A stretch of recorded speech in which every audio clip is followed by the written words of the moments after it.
Wednesday, April 26, 2017, of the Sussex County Board of Chosen Freeholders. Call to order. Madam Clerk, please call the roll. Freeholder Crab? Here. Freeholder Graham? Here. Freeholder Patillo? Yes. Freeholder Rose? Present. Freeholder Director Lazaro? Here. Freeholder Crab, would you please lead us in a moment of silence and salute the flag?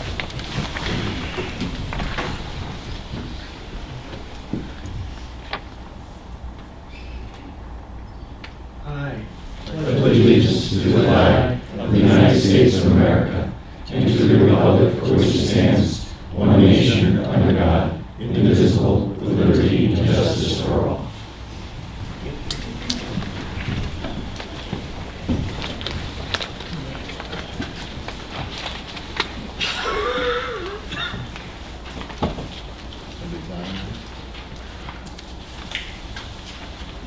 Pursuant to the Open Public Meeting Act, Chapter 231, PL 1975, adequate notice as defined by Section 3D of Chapter 231, PL 1975, has been made by regular mail. Such notice being submitted on January 5, 2017, from the Administrative Center of the County of Sussex, located at 1 Spring Street, Newton, New Jersey, to the following: New Jersey Herald, New Jersey Sunday Herald, Star Ledger, WSUS Radio, and WNNJ Radio. It is also posted on a bulletin board maintained in the Administrative Center for Public Announcements and has been submitted to the Sussex County Clerk in compliance with said act. May I have a motion for the approval of the agenda? I'd like to make that motion. Second. I have a motion by Deputy Director Rose and a second by Freeholder Graham. I'd like to make a motion to amend item 7C to delete the section that reads, resolution regarding final adoption of the 2017 Sussex County budget as approved. Be resolved by the Board of Chosen Freeholders of the County of Sussex that the budget herein before set forth is hereby adopted and shall constitute an appropriation for the purposes stated of the sums therein set forth as appropriations and authorization in the amount of $89,144,062 for the county purposes to be raised by taxation and certification to the County Board of Taxation of the following summary of general revenues and appropriations.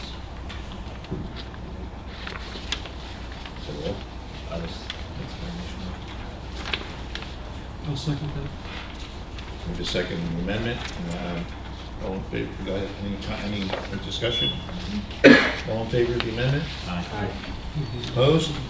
Amendment's carried. I'd like to make a motion to add an item 7D, which reads, introduction for first reading resolution. Resolution regarding amending 2017 county budget as approved.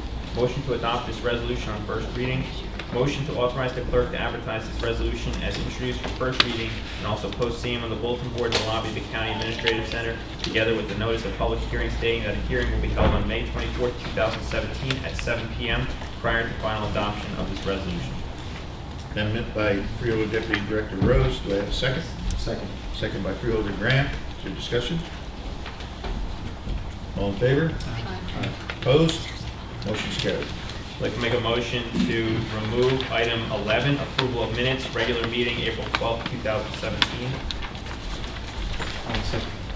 A motion by Deputy Director Freeholder Rose, second by Freeholder Graham. Is there discussion? They just weren't fully prepared. They weren't fully Right, prepared. okay, that's all. That's all. That's it. That's it. All in favor? Aye. Opposed? Motion's carried. I'd like to make a motion to add an item 15D entitled Resolution Regarding Authorizing Emergency Temporary Appropriations of 2017 Operating Budget for the County of Sussex. I'll second. A motion by Freeholder Deputy Director Rose, and second by Freeholder Graham. Is there discussion? Is this the standard formula? Yes. 23%. I'm not sure if it's 23%. This might be based upon. Just to make, is this the standard formula for the emergency temporary budget? 20-somewhat%? No, there's no set formula for the So how emergency much are we appropriating on this? We're appropriating approximately another month's worth of operating appropriations for the current fund. Okay, can you just throw at least around $1 to it? This is. You have the, oh, is that what the attachment is? That's what the attachment is. I'm fine. Okay, no problem. Further discussion? All in favor? Aye. Opposed? Motion's carried.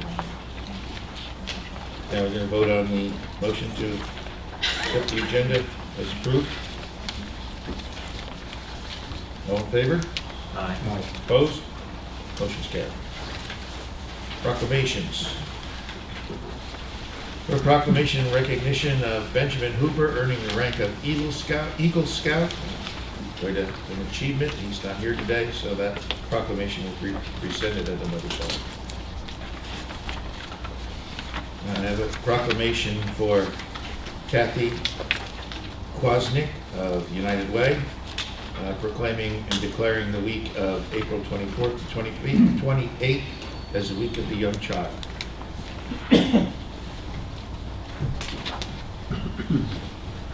Since I spent the morning in child care, I'll present this one. I had the distinct privilege of attending the Rainbow Learning Center this morning and spending time with all the little kiddies and going back to childhood days, talking about dinosaurs and being the dinosaur for the day. It was a fun time, and it was a good time to spend with the little kids. And it's apparent that there's a lot of work that goes into this and a lot of attention that goes into this for the little children. So in recognition of this week, we give this proclamation to you, whereas early childhood development is recognized as a critical time in human development, and whereas access to affordable, high-quality early education and learning experiences, regardless of family income, is of utmost importance. Whereas parents are recognized and honored in their role as their child's first teacher, and whereas studies show that children who receive quality early childhood education have better life outcomes than they do better in school, earn more as adults, and commit fewer crimes. As whereas quality child care and preschool is a wise economic strategy, giving parents peace of mind to go to work and to be their most productive, and ensures that we continue to produce a highly educated workforce business looks for and expects from the New Jersey people. And whereas United Way Success by 6 initiative, with its many community partners and volunteers, is working to ensure that all children in our region from birth through age 6 have access to affordable, high-quality early education and learning experiences regardless of family income. And whereas teachers and others who work with or on behalf of young children birth through age 8 who make a difference in the lives of young children in Sussex County deserve their thanks and recognition. Whereas United Way Success by 6, in conjunction with the New Jersey Association for the Education of Young Children and the National Association for the Education of Young Children, are celebrating the Week of the Young Child, April 24 to 28, 2017.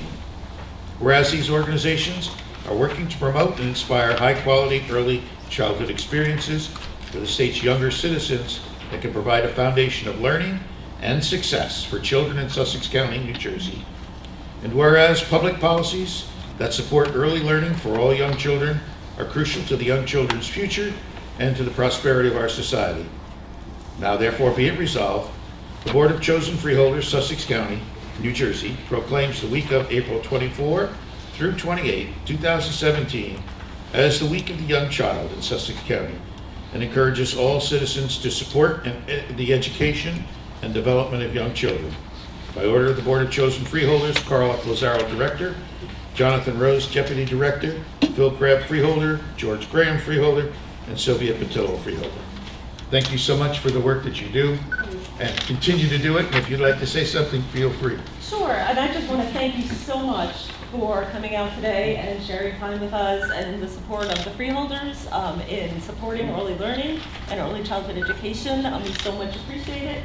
And again, the time you spent with us this morning, it was time well spent for us, for you. We had a really great time. And again, thank you so much for honoring young children and the caregivers who provide quality care to them in our county. I had a good time. Thank you for entertaining me. Thank you.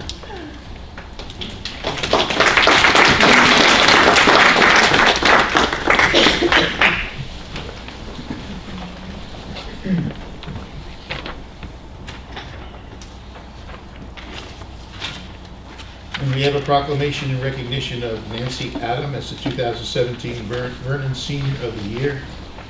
We'll be presenting that at their senior dinner. Leslie Port. Leslie here? No. No. Okay, so we're going to have a presentation, but I guess we're not going to have that one. All right, public hearings, final adoption ordinance. At our regular meeting held on April 12, 2017, we introduced for first reading the following ordinance, which was advertised in the New Jersey Herald, issue of April 14, 2017, together with a notice of public hearing stating it would be held at this meeting at 7 p.m. Bond ordinance providing for various 2017 capital improvements by and in the County of Sussex, State of New Jersey, appropriating $9,061,500, therefore, and authorizing $8,630,000 bonds or notes of the county to finance part of the cost thereof. I have a motion that the public hearing be opened. I'd like to make that motion. I have a motion by Deputy Freeholder Rose, and a second by Freeholder Graham. Is there discussion? All in favor? Aye. Opposed? Motion is carried. Is anyone present to be heard regarding this ordinance? Motion to close? I have a motion by Freeholder Crab to close the hearing. Is there a second? I'll second. Second by Freeholder Deputy Rose. Close it. Is there discussion? All in favor? Aye. All. Motion that the ordinance be finally adopted. I'd like to make that motion. Second. A motion by Freeholder Deputy Director Rose, second by Freeholder Graham. Is there discussion?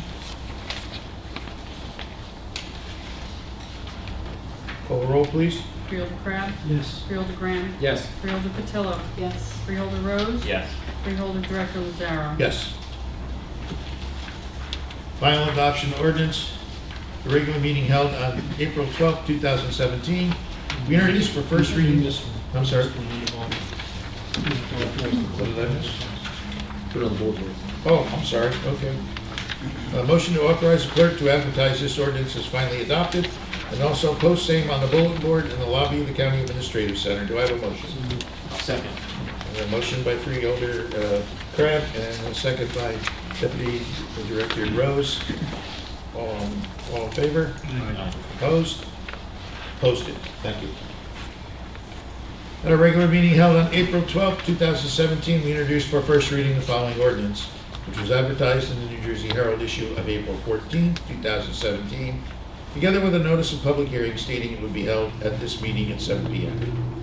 Bond ordinance providing for various improvements to the McNeese Auditorium at the Sussex County Technical School located within the County of Sussex, State of New Jersey, appropriating $1,331,000, therefore, and authorizing the issuance of $1,331,000 bonds or notes of the County of Sussex, State of New Jersey, for financing a portion of such appropriation. I have a motion that the public hearing be opened. I'll make that motion. Motion by Freeholder Deputy Second. Director Rose, and a second by Freeholder Graham. All in favor? Aye. Opposed? Motion is carried. Anyone present to be heard regarding this ordinance? Motion to close. Motion to close the public hearing. Do I have a second? I'll second. Second by Freeholder Deputy Director Rose. Discussion? Please call the roll. Wait, oh, I'm sorry. All right. All in favor, please signify by saying aye. Aye. Opposed? Motion is carried. Motion that this ordinance be finally adopted. So moved. So moved by Freeholder Crab. Is there a Second. second? By Freeholder Graham. Is there discussion? Call the roll, please. Freeholder Crab? Yes. Freeholder Graham? Yes. Freeholder Patillo? Yes. Freeholder Rose? Yes. Freeholder Director Lazaro? Yes. Motion to authorize the clerk to advertise this ordinance is finally adopted and post the same on a bulletin board in the lobby of the County Administrative Center. So moved. Second. A motion by Freeholder Crab and a second by Freeholder Graham. Is there discussion? All in favor? Aye. Opposed? Motion's carried. Public hearing, 2017 Sussex County budget is approved. Motion to open the public hearing for the 2017 Sussex County budget as approved. I'd like to make that motion. Motion by Deputy Director Freeholder Rose, Second. second by Freeholder Graham. Is there discussion? All in favor? Aye. Opposed? Motion is carried. Public hearing is now open. Anyone present to be heard regarding the 2017 budget is approved. Would you like to start? Sure. So Ray Serenelli, County Auditor. Just to clarify what the process is tonight, the budget was originally introduced April 26th, sorry, March 22nd, with the hearing to be held tonight. So you have to hold the hearing as advertised on the original budget, and as part of the process, once the budget's been introduced, the county budget is subject to review by the state of New Jersey every year. Municipalities, it's every 3 years. The budget as prepared was approved and accepted except for one item. The county freeholders had decided to move the health tax back into the operating budget and do that over a 2-year period. The division didn't like that concept primarily because there's tax cap implications for that. That would be very confusing. I think you probably could work through those issues, but it might take months to do that, communicate back and forth. Their suggestion was, it's in or out. Put it all in or take it all out. And I think the recommendation was to move forward with, instead of doing it over 2 years, just move it all in and do it once. So there is an amendment resolution that has been prepared to accomplish that. That amendment can only be done after the public hearing. That amendment will require an advertisement and then a second hearing on May 24th. Hopefully, and the division has said they will do everything within their power to review and approve our budget by May 24th so it can be adopted and move forward. So tonight's process is hold the hearing, you won't be able to adopt it, and then move on. One of the things that you asked for last time was to try and clarify confusion on some of the percentages and some of the actual dollar amounts as it relates to the increase in the budget. That information was prepared. There's copies here for the public to have, and all of you have a copy. The fact of the matter is that with this amendment, the net increase to the average county taxpayer does not change. It's just called something else. So instead of having a separate tax bill for health tax, all of that bill is going to be within the current fund.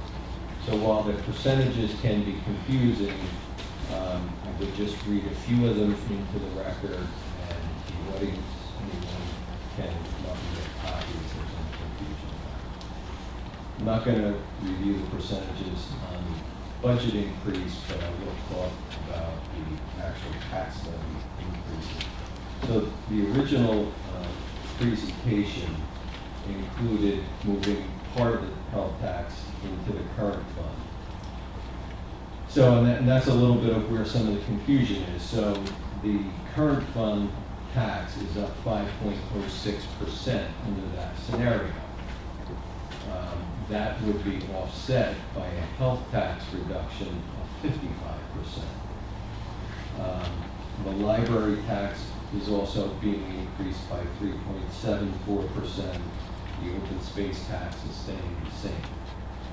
So all of your taxes, which is what we've been all trying to talk about at all of our budget meetings, is going up 3.47%. That's the gross increase. You had new construction in the county last year, which that new construction is going to create $215,990 in new taxes. So the existing taxpayer, as long as they didn't do an improvement or file a tax appeal, will see a 3.23% tax increase for all of their taxes. They get the tax bill. It'll be broken down a little bit differently than last year, but it'll be at 3.23%. So the average taxpayer $246,033 value. Was their tax for 2017 was $1,322, and that would equate to $43.34 for that tax value. Now, that's going to change with the amendment. So what the only change that's going to take place is you're moving the other half of the health tax bill from the current, from the health tax into the current fund budget. So now the current fund will see a 6.27% increase, but the health fund will see a 100% reduction because you're taking it from 2.3 million down to 0. Again, the net increase to the taxpayer is still exactly the same as was going to be under the budget that's introduced. It'll be exactly the same after the budget is amended. It'll still be a net of 3.23%, and it'll still impact the average taxpayer at 3.43%. I hope that gets the specific numbers on the table from the proper documents. You know, there's a lot of percentages, but I think the net tax increase at 3.23% and $43.34 is consistent with what we said all along. Thank you, sir. Anybody else wish to comment? Yes.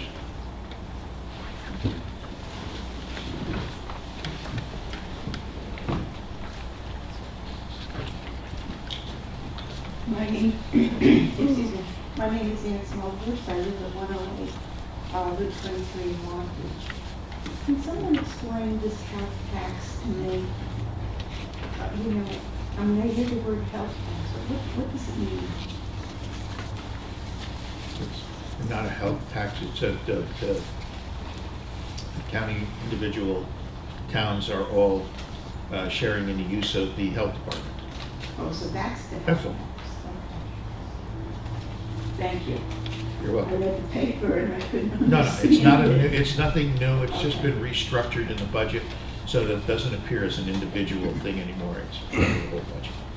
And almost all the municipalities, and all the municipalities in the county right now are in a part of it, and use the services of the health department for restaurants, septics, whatever the case might be that regards to the health department. That answers my question.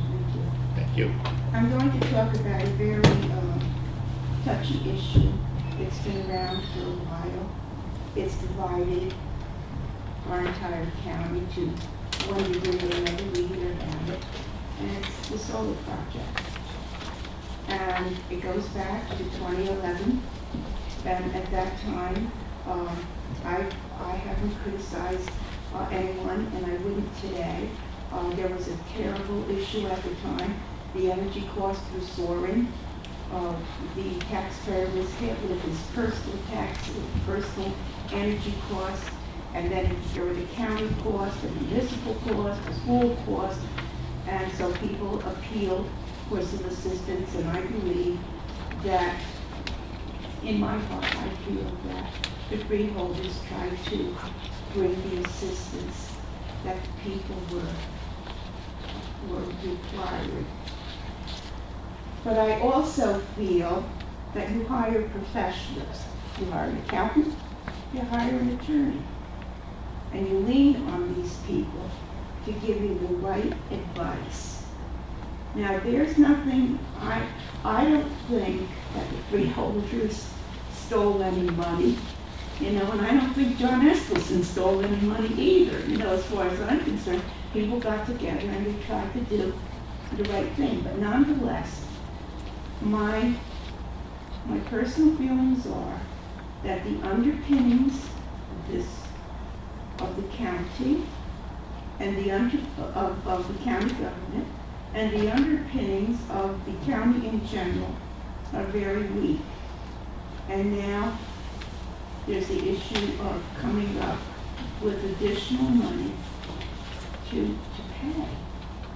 And someone has to be held accountable. And I'm appealing to you. I'm not an attorney, don't profess to be, but I do believe that it's very prudent to get the right attorney and to look at the advice. And if someone gave the wrong advice, to recoup that money, because the taxpayer should not have to. And I believe that the freeholders acted pay. And people were retained to give the right advice. And if they didn't, they have insurance. But I don't think that the people of this county should be forced to have to pay. And if there were other people who benefited, who shouldn't have been benefited, then maybe we need a good white-collar legal firm. And, you know, I really believe in justice, I do ultimately. But the kind of justice you're going to get is the kind of attorney you hire. And this is a heavy-duty thing. We're out a lot of money, and we shouldn't be. And it comes back to there's criticism, and people sometimes don't know what they're criticizing. They're just criticizing. 1 minute. Thank you. But I would like to see money appropriated for a firm that goes after white-collar crimes, and that will help us recoup our money. Thank you. Thank you very much for your comments.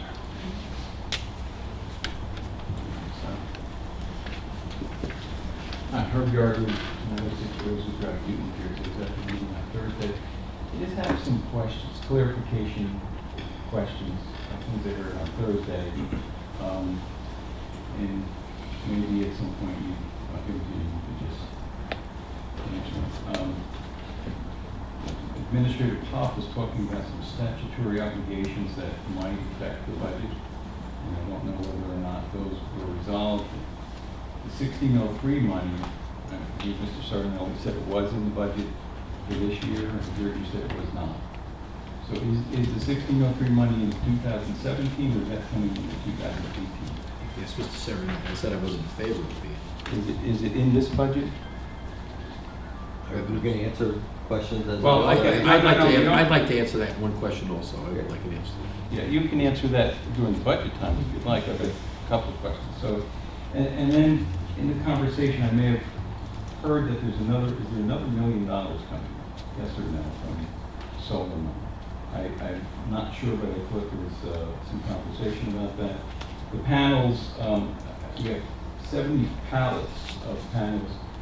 Are they considered an asset to the county? Are they included in the budget? Do we have somebody that wants to buy those panels? Are they marketable, and what would happen with those?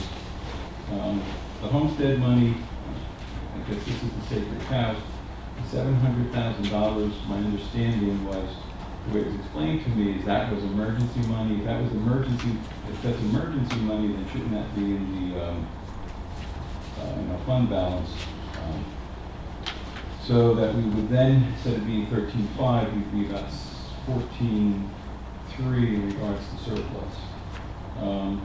The healthcare, we've been in and out of the healthcare about 3 times, going back to 1990. Does the board at some time take a look at that and do a study, or have somebody look at why we keep going in and out with health, going out of the state health department and into it? Because it seems it's almost like buying a car, and the car is one price, and then if you negotiate, sometimes that price is lower, or you pay more. When we sell this car for $20,000, it's paying $25,000. I don't kind of understand why we've done that, and maybe there can be an explanation there. And if we're going to try to set a goal of $15 million on reserve funds, it could be a resolution by the board. I know you can't bind other boards, but some sort of resolution that can be in the book or on the internet, I don't know, so that everybody's marching in the same direction. Thank you.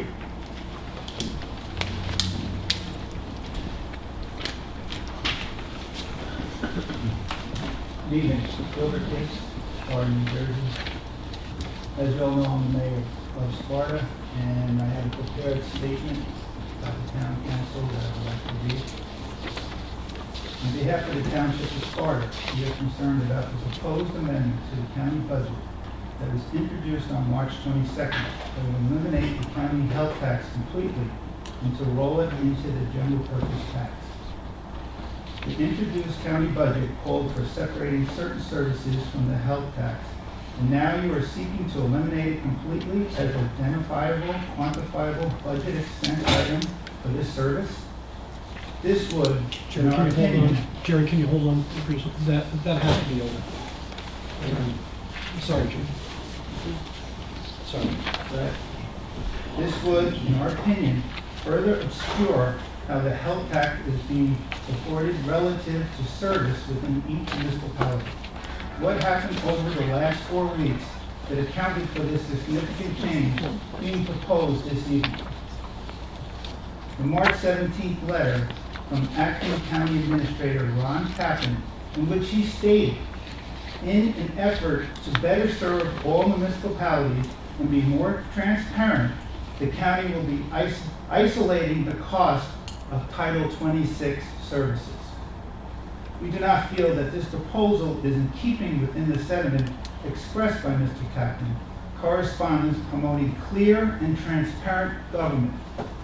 It is extremely disappointing to us that the county has taken these initiatives following that meeting and unilaterally imposed them prior to even having another meeting with us or providing us with information that we previously were looking for.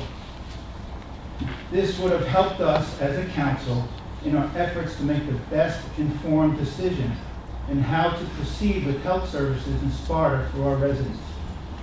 These actions that the county is now taking steps to implement seem preemptive in nature and would appear to preclude municipalities like us from exploring other cost-effective service delivery options.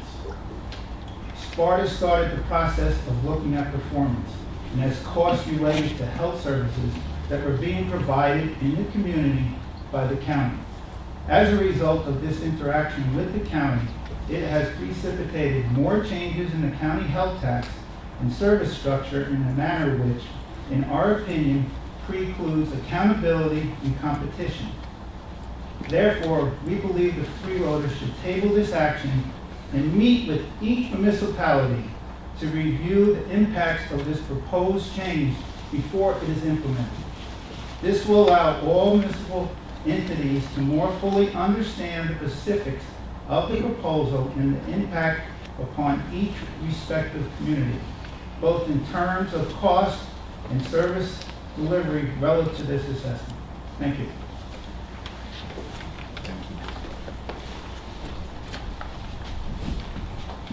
Good evening, Jean Murphy, Vernon Township Council President. I actually have to agree with Sparta and say that I believe you should table this and you should have some conversations with the other municipalities. Vernon Township went into a shared service agreement with the county, I think in 2008, and I'd just like to know, how does that affect Vernon Township? Because if you do this, if you roll this money into your general budget, I believe our agreement, we were paying for, I think there were 3 employees from the health department that came to the county, and in that agreement, we were paying for their health insurance. Not sure if we're still paying for their current insurance while they're employed, but their retirement insurance. So if you're dissolving our agreement, we shouldn't be paying for their health benefits. So I think that that's something you need to take a look at. And also, has there been a change in employment in the health department? Are you short employees? Because there have been some, I know we had some issues with Vernon sending maybe some applications that really shouldn't have been to the health department, so things were delayed. And I thought that was taken care of. But I'm hearing more recently that there have been some issues with the return of some permits and a lag and a delay. So I was just wondering if you're short personnel within, maybe in your clerical staff, or if there's been changes. Does anyone? Can't answer that right now. But we will answer that. Okay. Thank you. It's not a purpose if it is. Yes.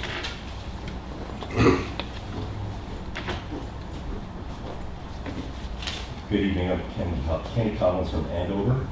I got a couple of letters to the editor that were in the newspaper regarding the budget that I want to make sure in the official county records regarding the budget and submitting them. And I was at your special meeting the other night, and the best advice I can give you from what I heard that meeting is if you need to sell off those 70 pallets of solar that you have sitting around before nobody finds any value in it and wants to buy it. That stuff is degrading as we stand here talking, and if you want to put degraded, out-of-date panels back up when the ones that are up go bad, that are going to go bad in half the time, then use the ones that are sitting around in storage.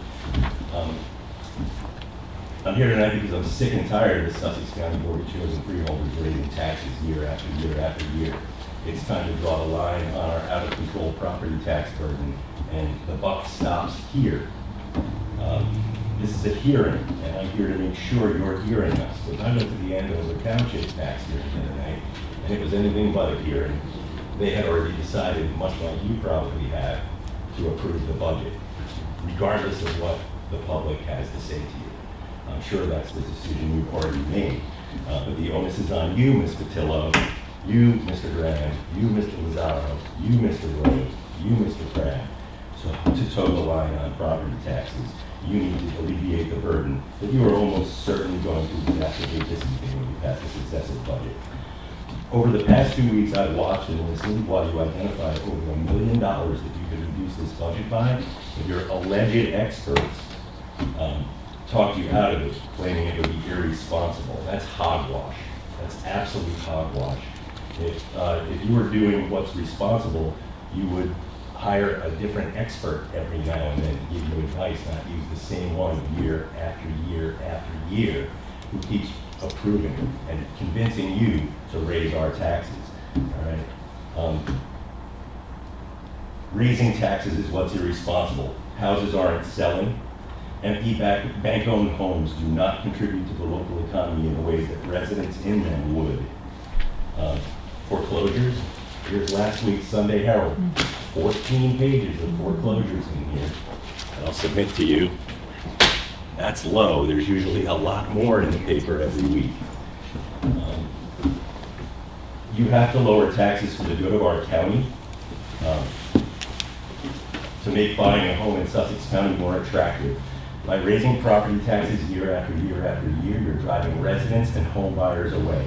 Unfortunately, raising taxes is what the Sussex County Board of Chosen Freeholders does best, if you do it every year like you have since the turn of the century when I moved up here. We may have some new blood on the board, but actions speak a lot louder than words. And we deserve better governance than what we've been getting from you. If you choose to vote to raise Sussex County property taxes tonight, I guarantee you that the people of Sussex County are going to vote for freeholders next year that aren't sitting in front of us tonight. I know I wouldn't vote for any of you if you raise my taxes. The people will petition you to lower taxes. We will insist that you lower our taxes in your next budget. So get out your red pens, pull out the budget, start marking things up. We work too hard for our homes to let you tax us right out of them. I urge you to reject this budget and come back to the drawing board with a budget that doesn't raise property taxes now. Yes, sir. Anyone else? Yes, sir.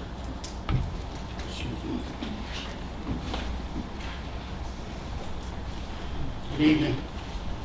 My name is Neil County, and I reside in Green Township. And there's a few people who talked about those 70 pallets of solar panels. I don't know if a pallet has 10 or if a pallet has 100. I have no idea. So there are a couple of questions I have with concern to that. I have no expertise in solar energy or anything at all. One of the gentlemen say that the product is deteriorating while it's sitting in supply or in storage. The product becomes dated and useless. So I don't know the truth of that. Or, I don't know the verity of that. He may be correct, he may not be correct. I don't know. So you have these 70 pallets. as opposed to the ones that are up throughout the county. And then the ones that are held in storage, are they being held in the sense of we could use this reserve to repair or replace current panels, so it's a stopgap measure.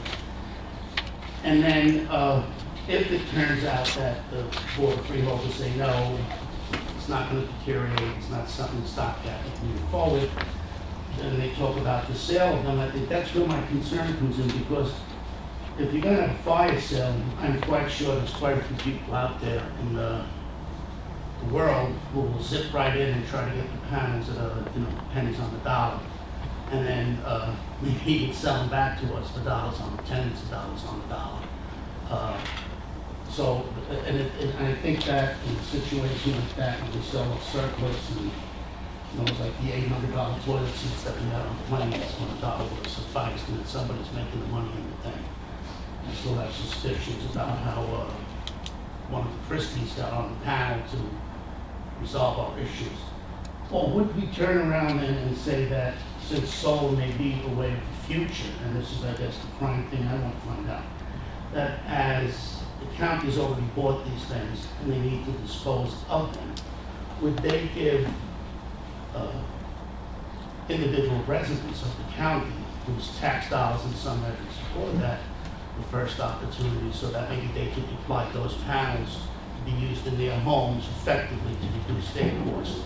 They might have to get somebody to put it up, but if they have the supply before it's put in, that makes sense to them. Well, then some of you have two heads. Interesting concept. That the county people, whether they're in Vernon, Sparta, or wherever, said, hey, I'd like to buy a panel of those, and what would the fair market value be of that? As opposed to Johnny come lately, who, pennies on the dollar, walks up the door, and it's like, they're gone. And we'll charge somebody at the county who now wants to put it on their house. And I always fear that when you have a surplus that's sitting out there, it's ripe for some sort of corruption one way or the other. And that's not an accusation, which I'm that board. That's not my intent. But it's the way things go. So if there's, I'm not asking for answers, but it's just one put out there for the freeholders to consider that it might be something that may move in a different direction. Thank you for your time. Thank you, sir. Anyone else?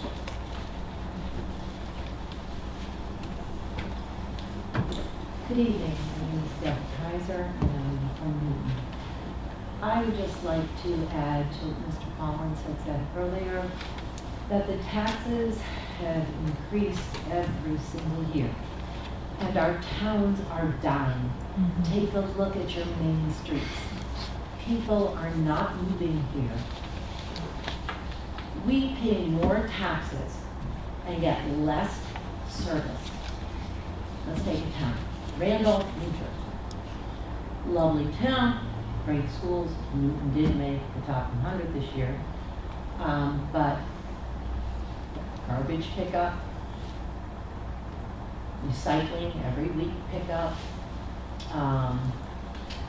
They have a lot of benefits that we don't have, and their taxes are less. So if you want to continue to raise the taxes, you are killing Sussex County. And I am honestly saying that you are making it an extreme situation for people today, given the economic situation that this country is in. And if you have any threads in yourself about taking care of your constituents, I suggest that you do get that red pen out and you start to make some changes. Because this is not fair to the teachers, the construction workers, the waitresses, the people trying to start businesses. Main Street here in Newton, people have tried to start businesses. They come and go in months because nobody's coming here. There are empty homes. You can't keep taxing people like this. I don't understand it.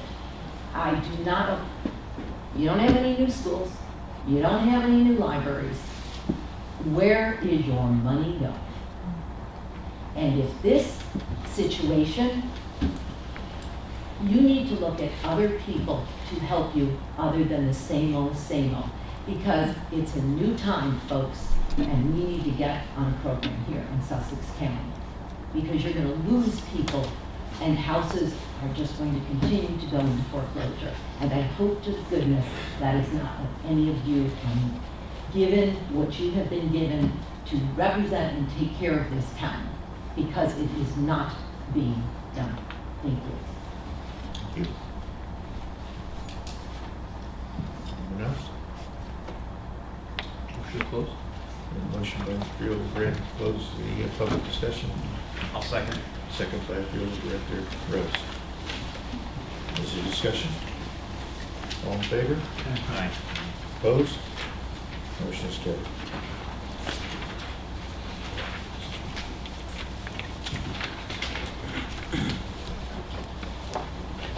Okay, so we have a motion, introduction for first reading. Resolution 3, amending 2017 county budget is approved. Motion to adopt this resolution on first reading. So moved. I have a motion by Freeholder Crab. Is there a second? Second. A second by Freeholder Gray. Motion to authorize the clerk to advertise this resolution. I'm sorry. All in favor? We have a roll call vote. I'm sorry. Hold on. Go ahead. Brad? Wait. We have a question. We have a question. We want to have discussion? Yeah, all right. Is that discussion? I didn't hear that. All right, so just so that the public is aware, the budget will not be passed tonight. There is an amendment to the budget which pushes back the passage to at least May 24th, 2017 at 7 p.m. There will be another public hearing where you can come and give your statements. I wrote down 11 questions, including one two-part question. Do we want to go through them? I don't know if we have all the answers. Well, there's Well, some misconceptions that are out there We that. could try. Let's go down. Okay. So we'll ask our experts to also weigh in on these questions, and these are questions you just raised in public. So the first question is the 1603 money, or is there any 1603 money coming in 2017? As a revenue in this budget? No. No. And the reason for that is because 1603 money can't be counted on to be coming in by December 31st of this year. We can't put something into the budget that can't be counted on. I mean, it's not even if we've said it might come in December. You can't do that. We have to know about it right now. So the 1603 money should be flowing in next year, but we cannot count that that money is going to be here for this budget, so it is not involved in this budget. So in other words, we are confident that we will be receiving 1603 monies. That may happen in 2017. It may happen in 2018, but we cannot count on it for 2017, so therefore we cannot count on it as a revenue source for the 2017 budget. And that amount of money is also a flexible item. Whereas you would put in a grant and expect a certain amount of money, we have found in past 1603 applications that the amount of money that we receive is less than what we expect. And it is almost arbitrary in its approach because we've never been able to come to an exact reason why the federal government does not provide the exact amount. Last year, and I'm going to be a little vague on this one, I don't think anybody from finance can give us a better number. I believe we were looking for something like 1.4 million and we got to 1.1 million. Okay. We're looking right now, we're making a submittal for $3.4 million. That $3.4 million, about $300,000 is a developer's fee that we included in there to try and gain that from the federal government in a grant. If they allow it, then it's an extra $300,000. That's the reason why a few weeks ago we put a developer's fee in there. It wasn't to reward developers. It was to try to provide $300,000 more to us. If that $300,000 does not come in, then you reduce it by that amount. It was just try not to leave any change on the table, I guess is the best way to provide it. Second question was, somebody questioned, I think Mr. Yardley, is there $1 million coming into the budget from canceled projects? On that one, that's an answer. We can't answer the specific amount on that because we have not finished out the closeout of the job. There is an approximate number, somewhere around the $1 million range of a credit. But the difficulty we have there is that in 2015, the county engaged in a contract with the contractor that was an all-in contract. You build it all, You get your money, you don't build it all, essentially you could get your money. So we're in kind of a tussle right now about that. It's a, So there's questions about the total amount, but from a budgetary standpoint, that potential $1 million is not counted as a revenue source for the same reason 1603 is not counted as a revenue source. The freeholder board cannot guarantee that money would come in, and we can't guarantee the amount that money would be. So therefore, under state rules, we cannot count that as a revenue source. and those monies also, I'm sorry, those monies are also go directly into the solar project. It's a complicated situation that occurred back in 2011. The solar project has its monies that go into a revenue. We guarantee the bonds. So whatever the solar project generates, we have to make the difference up. So we're required to come up with about $3.3 million a year. If the revenues come in for $1 million, then we're on the hook for $2.3 million a year. I just want to ask Ray, knowing that, what we know about solar, and people, the variables and the unknowns, could you explain how we're managing the financial aspect of the project? Sure. Ray? I'm sorry. I thought you weren't going to go to the mic. Sorry. We're going to ask you to. Okay. How do you boil down something that's so complex into a simple answer? So I tried to accomplish that, what my understanding of the solar plan and how the freeholder board would like to move forward. So in the last month or so, you've gotten some projections from Phoenix, your financial advisor, that potentially showed cash flow and what it might mean.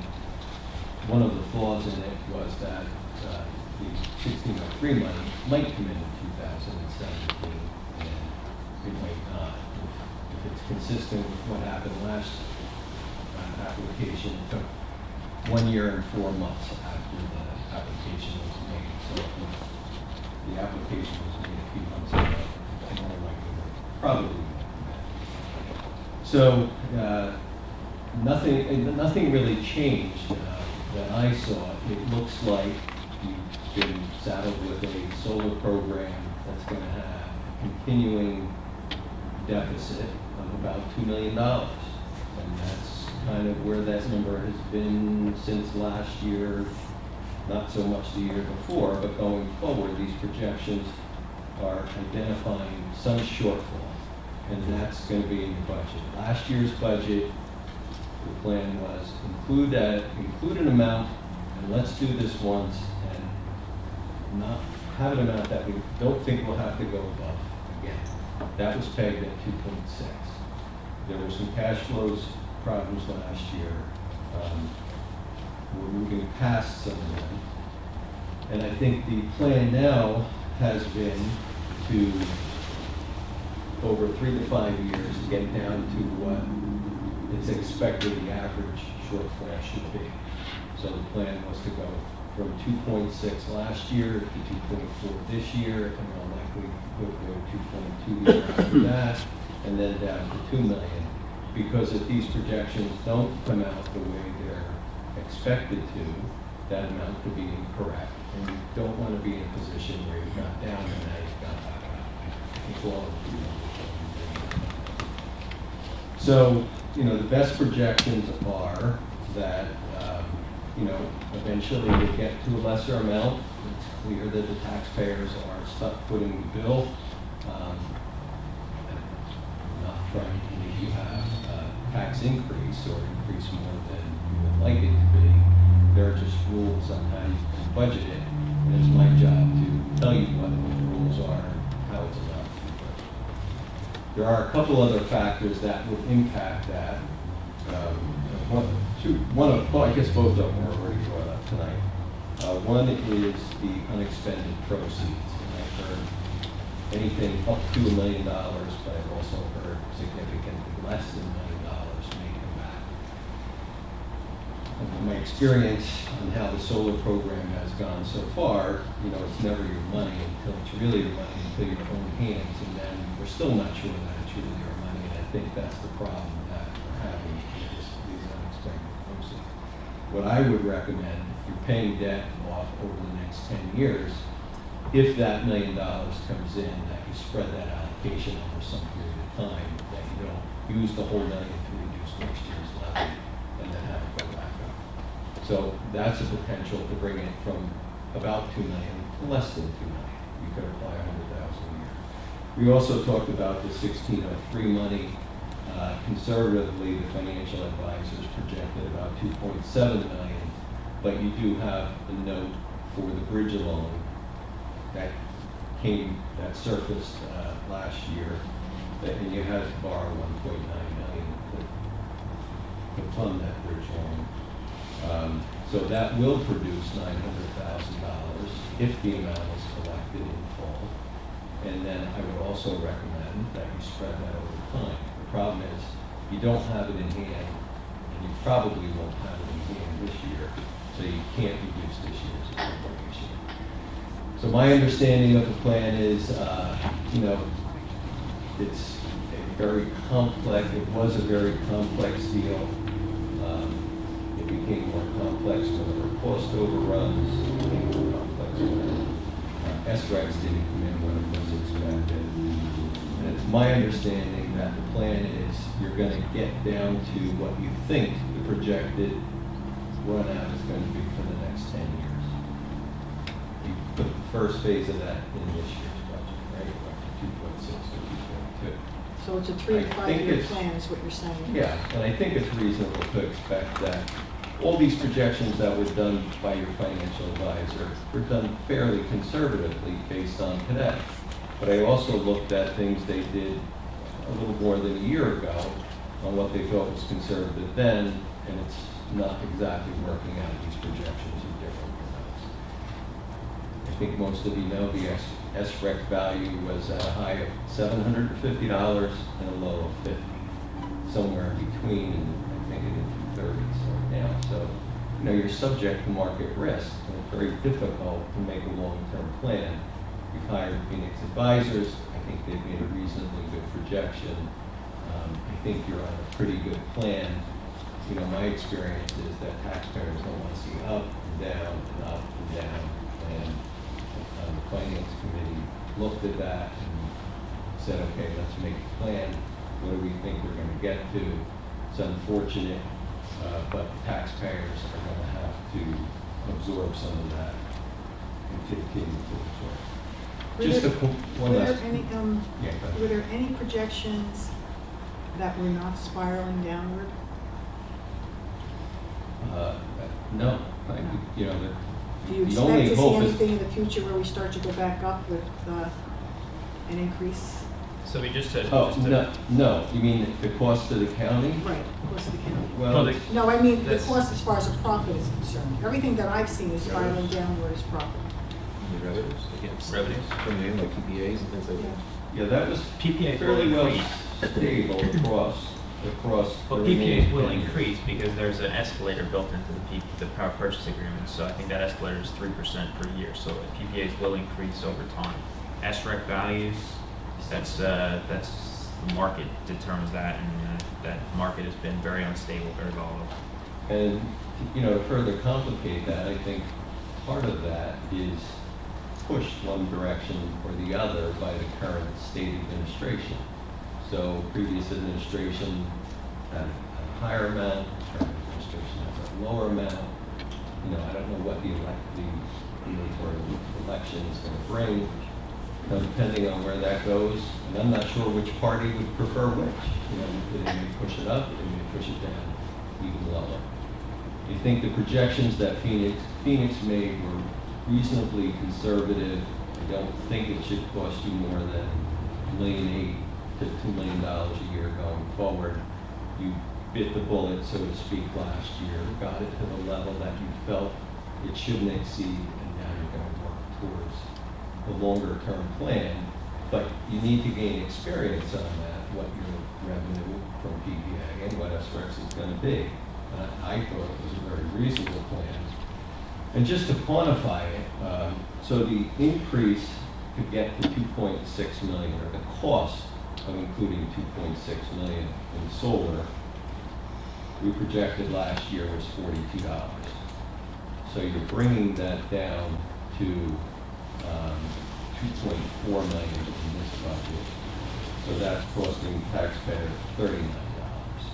So it seems like a huge number and a huge impact to the taxpayer.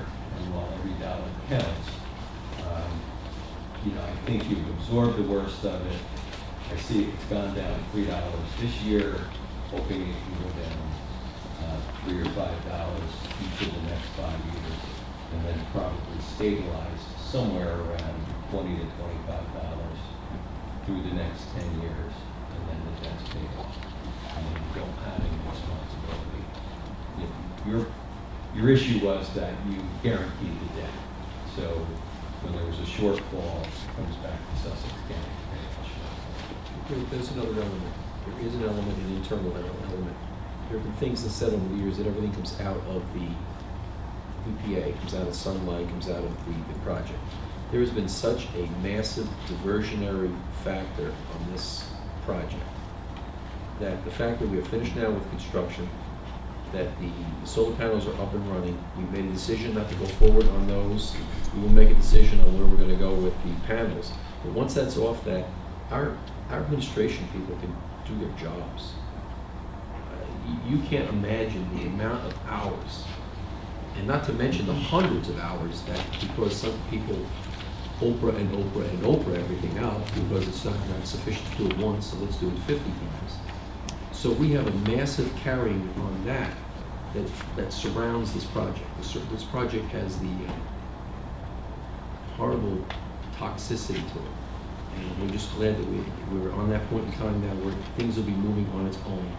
And I think that it's not only going to reflect in what it costs us as a project, but it will also reflect the administration costs. Right, there's a couple more questions, so don't leave, that you can answer. Yeah, I had the list too. Okay, I came up with 11 also. So the next question is, there's that I think you would be appropriate to answer. There's $700,000 left in the homestead money. Is this counted towards fund balance? Well, I think we discussed that at last week's meeting. Your $13.8 million fund balance is the only thing that really counts as fund balance. When the rating agencies, and you look at your cash flow, they do give you credit, but not full credit. And even if they did give you credit of the $700,000, that would get you up to about $14.5 million. And we discussed, your cash flow needs and what the rating agencies look at for AA county, which is your rating, AA plus. AA plus is 15% of what your operating budget is. So, you would be somewhere in the $15 to $16 million range as the expected continuously carrying fund balance. And we talked about, the fund balance was lower, it went up to 18 million, when things were booming, and it was down to 10 million. And then over the last 4 years, there's been a slow recovery, moving in the direction of 15 million. But it's been basically between 13 and 14 million for the last 4 years. We do get credit for some of those other reserves, and the rating agencies have held our AA rating, which, we only got 6 or 7 years ago when things were. Would it be a good idea to have a resolution to set 15 million or maybe some percentage as the target for fund balance? Well, would that have any force of law? So Rob, I'll ask you, that was a comment by the rating agency, and I know you drafted the same fund balance. Have a fund balance policy. Yeah. I know in speaking with some colleagues, some discussion as to whether or not you adopt a formal policy or something rather more internal guidance for the budget committee as a goal. So you've looked at that, you've drafted, you have a draft of one. I know you did some research on what other municipalities and counties do. Ray, didn't we have something like that when I first got here? Wasn't there like a fund balance plan that we were trying to? Well, there's always been a fund balance plan. The problem is sometimes recessions occur. Yes. And that really hurt your fund balance. We went to 10. The promise was always to keep it around 15 million once you got there. And I think that's what the rating agencies asking us, well, what's your policy? Do you have a written policy? And I know Rob has looked at that. And I think you should have a formal policy, whether it's an internal guidance directive. I think the rating agency would like it to be a resolution of the board. Again, it would be a general open philosophy of, that you're looking to keep it in a certain margin, 15% or so. And Mr. Makers, you're working on that currently. We'll have that sometime in 2017. Yeah. Okay. Draft reads. The next one, the question actually was, can we table a change to the budget? Well, of course, the freeholders can table the change, but I'd like to ask you about timeline, in particular with respect to town taxation, and then what a tabling of the amendment would do to that timeline. Well, moving forward with an amendment that you can adopt the budget by the end of May will put you in a time. Why is the end of May important? Well, the end of May sets you up to have your budget finalized so that the county tax board can take your tax levy, the school tax levies, and the municipal levies and calculate the 2017 tax bills, which are due on August 1st. In order to actually be due on August 1st, they need to be mailed out by July 1st, and then you have to backtrack 3 or 4 weeks of timing for calculation and preparation of tax bills. So you're if- back to about the beginning of June. If that's this- the latest point you can If this adopt were to the be budget. tabled, we push past the June, and likely then the August tax bills would not go out on time to hit the August 1st deadline from the towns, creating cash flow for every town in the county. Is that a correct statement? Yes.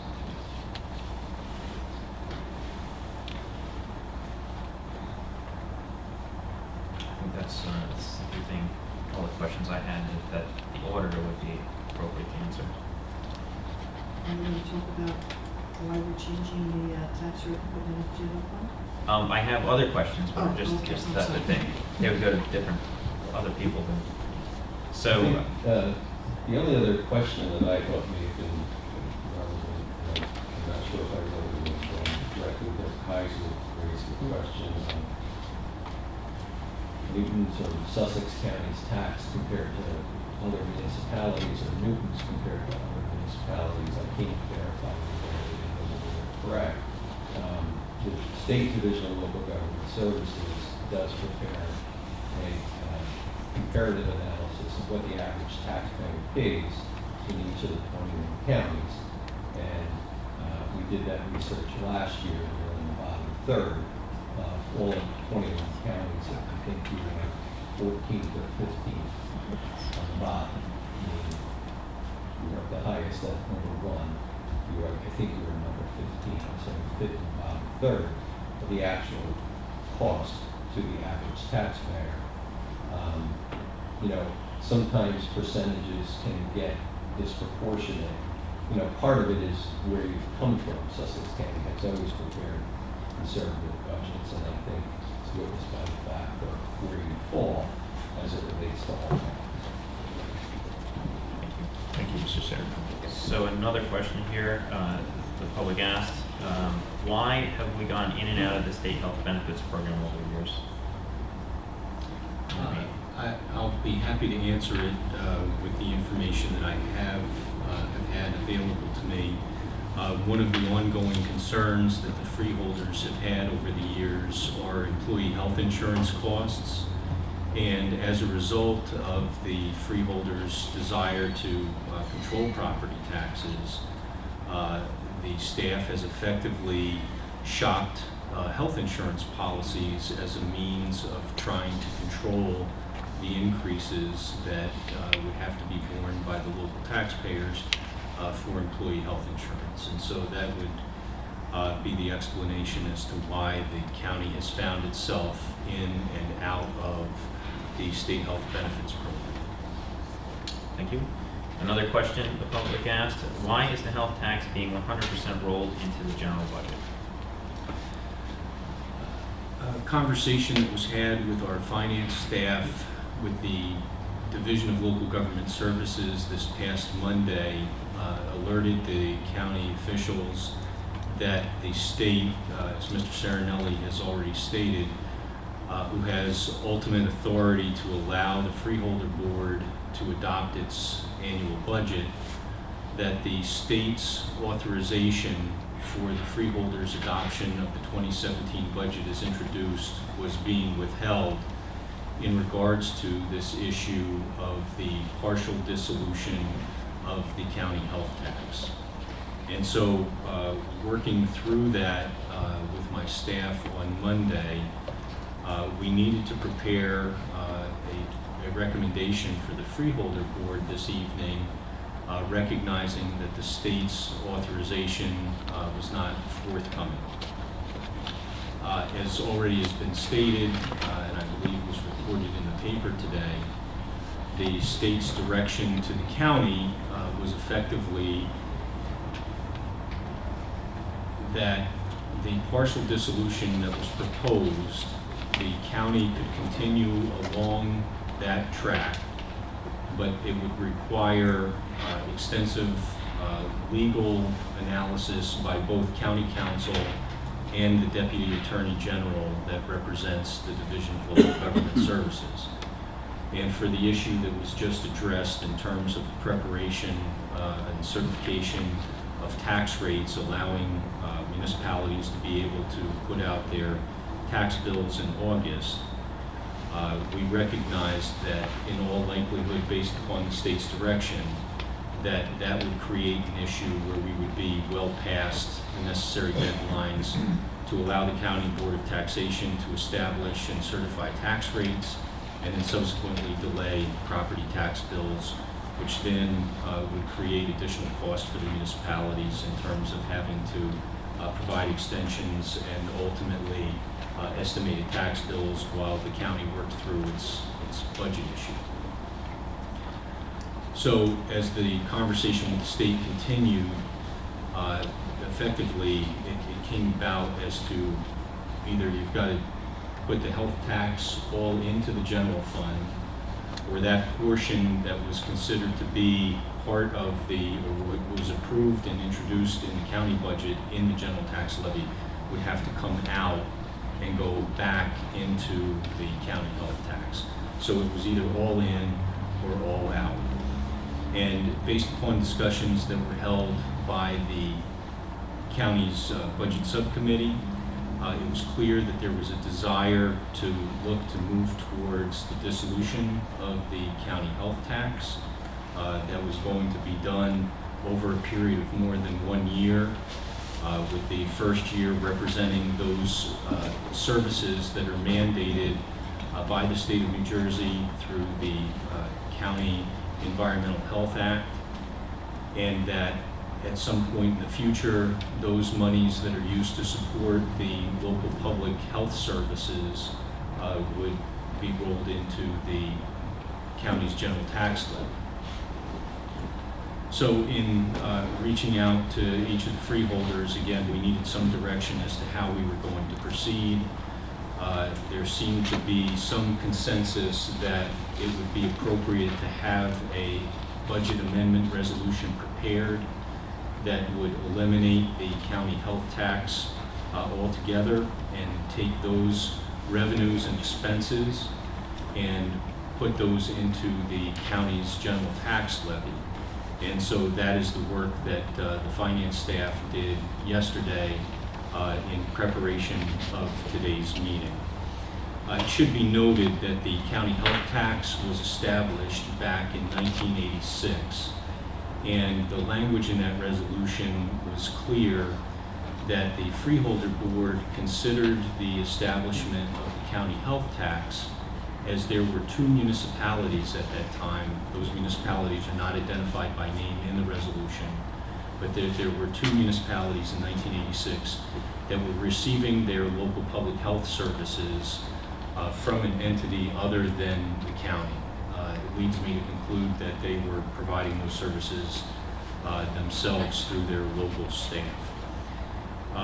Fast forward from 1986 to today, All 24 municipalities in Sussex County received their local public health services from the County of Sussex.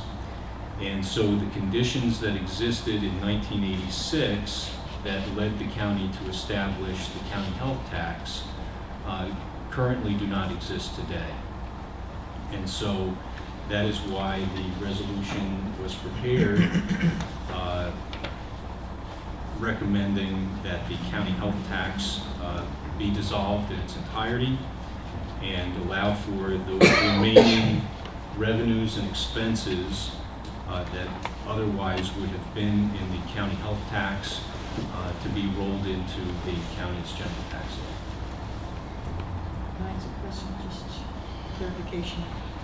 Greg, we've been talking about this because this happened so quickly.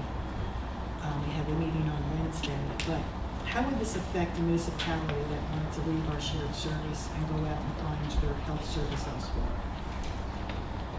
Again, that really gets back to the conditions that existed in 1986. That there were entities that were having their health services provided by someone other than the county. If there was a municipality, and we'll take Sparta for instance, who found another service provider that they felt better met their needs and could provide services that would allow them to have those required public health services by state regulation covered, they certainly would be able to come back to the Freeholder Board and indicate that there's been a change and that they've identified an alternative. And they would make the request of the Freeholder Board at that time to give consideration to restoration of the county health tax. That would be the process by which the county could consider then an individual municipality's request, effectively looking to no longer receive those state-required services from Sussex County. Okay, and just because we moved the health tax into the general fund, were there any changes in the quality of service that we're going to offer all the 24 municipalities? No, and as I'm aware, the Division of Health staff has been out to to Sparta Township to address their concerns. My understanding is that many of those concerns have been addressed. I did have the opportunity to speak with the Sparta Township manager, Bill Close, today, and I've told him that I continue to pledge to work with Sparta Township to ensure that the issues that they have with the county's health services continue to be addressed to the best of our ability. Can I answer your question? Are you aware of why we originally were going to do it as in a two-part fashion? The specific philosophy behind that, I could not speak to. Interestingly, though, the 1986 resolution does call for it to be done in a split fashion. Specifically called out that there would be a county health tax only for things that are not covered under CNOP. And somehow over the years they got combined together and all put under the county health tax. So actually what the Freeholder Board had initially contemplated for 2017 budget would actually be moving back to what the original resolution contemplated. It's also important to note that for the past 8 or 9 years, all 24 municipalities in Sussex County have been receiving their local public health services from the county. And our concern as on the budget committee was that we had these CR requirements that every municipality had. There were certain amounts of service that had to be provided, and that cost a certain amount of money in taxes. And then there were the actual health services that were different. The reasoning for the two-part tax, where part of it moves back into the fund and part of it stayed as the health department, was for the other communities. Because if a community left, we still had to provide some of those services.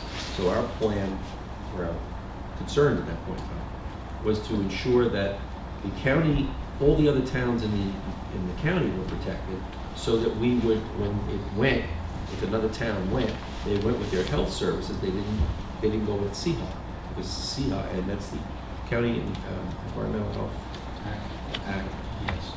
Those are certain things that do not stop. They wouldn't stop. They would still come through the county, and that had to do with things like emergency management. Emergency response and pollution control, air pollution, water pollution, solid waste. And also too, for the public's benefit, that those activities that fall under the County Environmental Health Act are mandated to be provided by the county. And so our intention was to make sure that everybody who lived in any other community in the county would now not be doubly impacted by one municipality leaving, and then that essentially they would have to pay the difference in the CHOP taxes. Good on that subject? Okay. The next question I had from the public was, will the pallets of solar panels be sold off? That was a conversation that I was engaged with today. My office is currently investigating the various ways in which the excess stock of solar panels. Well, along the same lines, another question somebody else asked, could the freeholders give away panels to residents, or could they sell them to residents? Give away. So my office is looking at different alternatives. I think it's a very interesting idea in terms of making those panels available to residents at market value. There are provisions under the local public contracts law that do allow government entities to dispose of surplus property, establishing fair market value, and being able to auction those things off. Now, the complication. Now, whether or not the big stuff. that's whether or not that would be appropriate for the disposal of these excess panels, that would be subject to further. So what Freeholder Graham is alluding to is it actually is unclear. Well, it's not unclear. The county does not own the panels. Sunlight General has title to the panels, and so it complicates, along with the local contracting law, about how these things would be disposed of. Then another question would be, are we keeping attic stock? Attic stock being panels that would be kept in storage in order to replace damaged panels. And if we are, is that the entire 70 pallets? And I think along with that, somebody said, why wouldn't you replace the panels with upgraded panels, buy new ones if somebody broke a panel with a baseball or something? The short answer is it wouldn't be 70. And another shorter answer is that we haven't really determined exactly what that is yet. We're in the middle of determining how much attic stock. There's still some determinations that are going into our final negotiations. And I presume the answer to the last question about why wouldn't you just go out to buy the newest panels is there would be different plugs and adapters, and these panels we know would fit in this spot. Okay, I don't answer that. And then another question, or the last question I have on the list here from the public was, do solar panels degrade in storage? The storage today is in there's two places that they're being stored. One is in Morton and the other one is in Flemington. I think all our panels are in Flemington. Flemington is it's not temperature controlled, but it is a completely controlled environment. They're dry, they're clean, they're wrapped. They're in the same condition they were. They're in their other pallets. Inventoried, I presume. Inventoried and marked and segregated. That's all the questions that I had. I have one more answer. One of which I didn't think we would be able to get, but into having a 30-something here with an iPhone, we were able to determine that in 2016, the average taxpayer paid $7,834, and the average taxpayer paid $12,000. But their property. But their properties at $850,000. My friend pays $11,800 a year. So that's with free garbage pickup, sanitation, recycling. So, and she has more property. So,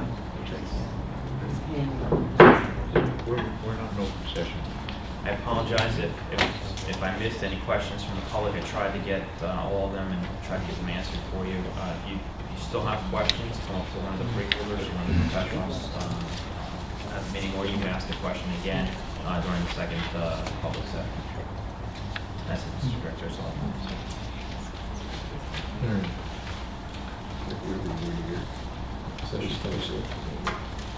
We didn't do the roll call vote.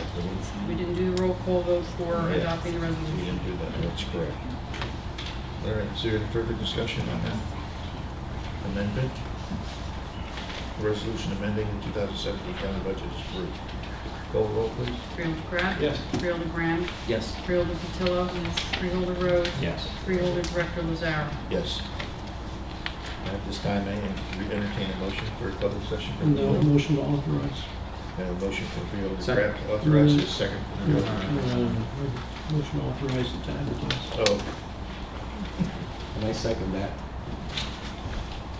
we have a motion on the floor to authorize the clerk to advertise the resolution as introduced for first reading, and also post the same on the bulletin board in the lobby of the County Administrative Center, together with notice of public hearing stating the hearing will be held on May 24th, 2017, 7 p.m., prior to the final adoption of this resolution. A motion on the floor by Freeholder Crab, and a second by Freeholder Graham. Is there discussion? All in favor? Aye. Aye. Motion is carried. May I hear a motion for a public session from the floor? Motion open. I'll A make a motion second. open from Freeholder Crab, a second Freeholder Deputy Director Rose. Is there discussion? All in favor? Aye. The public session from the floor is open. Please note, everyone is asked to keep their comments to 5 minutes or less and address issues regarding agenda items. Please state your name, spell your last name, and state your municipality residence. Floor is open. Yes, sir.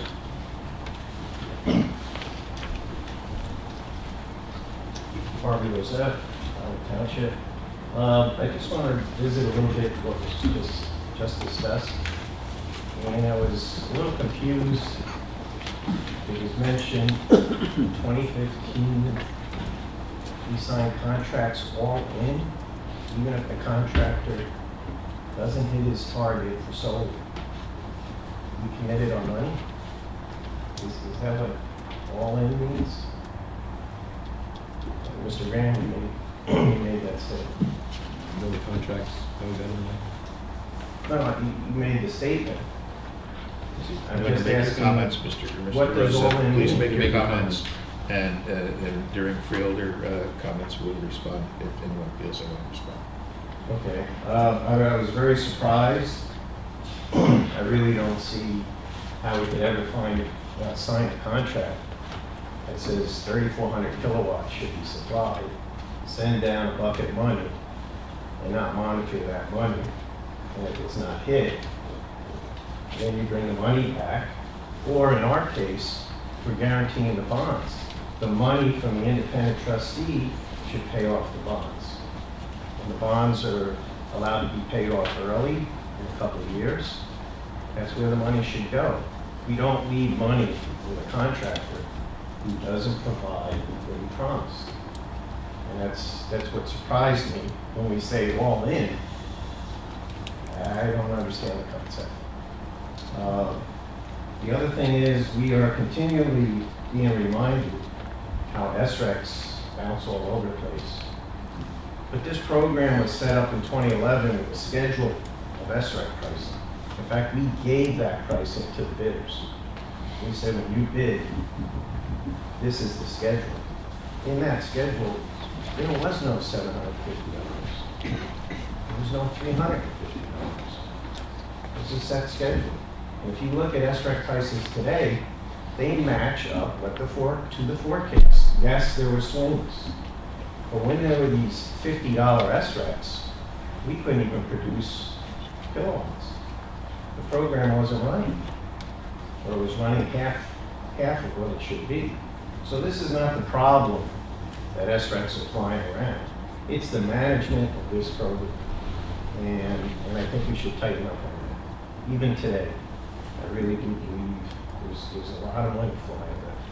We're paying a lot of lawyers. We're still paying Sunlight's lawyers. This is incredibly heavy bureaucratic program. And just to highlight what it is, most people in the audience here don't even know what's going on. We're selling $700,000 worth of electricity. That's all we're doing here. The schools, the townships are buying in $700,000 of electricity. And at the county level, this year we're losing $2.4 million. I mean, in the private world, that would be incredible. It would blow everyone's mind. And we keep hearing that sunlight is still alive, but we talk of 1603 money coming direct to us. The federal government doesn't send money direct to us, 1603. It goes to sunlight. So when the auditor says he doesn't know if that money's coming in, what he's really saying is he doesn't know if Sunlight's going to meet their commitment to send us the money. That's not what he said. Huh? He said he didn't know if the Sunlight That's not money. what he said. He said he didn't know if the 1603 Harvey, money was don't coming in manipulate this the year. words. If you got a statement to make a statement, but don't manipulate the words. George, you're talking to me now. I am, I'm talking to Well, you. how come That you wasn't what he answer said. your own- Because how you're come you flirting answer with the your own truth. question? That's all, you know. So rephrase what I just said and tell me what I said wrong. No. So the 1603 money, which we established a bridge loan against, and now claiming that our bridge loan, 1 minute, may not be fully compensated by the incoming 1603 money. We again lost more money. I mean, we don't know how to run this program. Lastly, just everybody would like to know areas that we can save some money. I'll just repeat. I've written this many times in the past. I've been before you in the past. The county college has seen huge drops in attendance and credit hours. Some freeholders have said we should go to BOEs and tell them to spend our money more wisely. I think we should follow that same statement at the county college. When we lose 25% of the credit hours over 3 years, 42% over 6 years, our payments should not be going up. There should be a correction here. The same should be true for the bail program. We have a lawyer welfare program going on here, and we should correct that.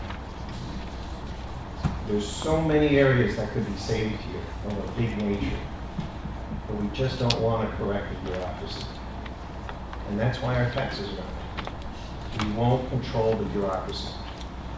Thank you. You could also help us, if you'll just take a note of the camera over there, and reduce the number of Oprahs that you send in. We calculate that you've cost the taxpayer of Sussex County about $150,000 in Oprah requests for information that mostly you know and you have available to you. That's So impossible just that I pass know that. it if I'm asking for a document I don't have. And on top of that, there's been maybe 6 Oprahs this year. You've yet to so I know offer you one, wanna- I know you want to stand on your positive suggestion. One, not one, in a year and a half that I've been on this board, have you offered a positive suggestion. You Never. need to listen. You don't listen. Okay. Thank you very much for your comments. Anyone else? Yes, sir. So speaking to Mr. Rosev's, I'm sorry, Kenny Collins, Commando, speaking to Mr. Rosev's point about how you're creating what was the term you used about the lawyers, Harvey? A welfare program. A welfare program for lawyers. We raise our taxes every year, but you know, I've got an assistant prosecutor here that's got a 30.65% raise since 2014. I've got another assistant prosecutor that's gotten over a 20% raise since 2015. But you want to raise our taxes while you're giving away money to lawyers and creating this kind of a situation where that's where all the money's going. They're giving it to the lawyers. Where are the lawyers sending it? To campaigns? I'd like to find out.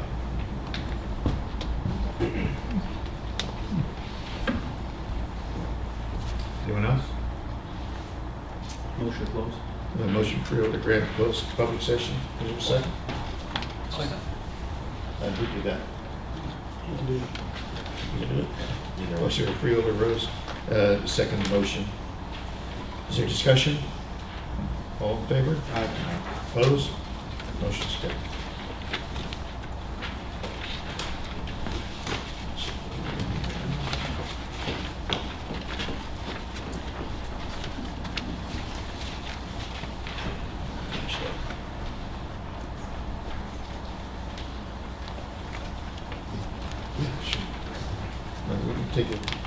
We'll just take it.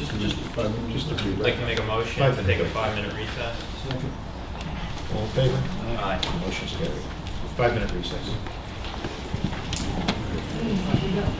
If anyone would like to sign a petition for the taxes, I'll be waiting here.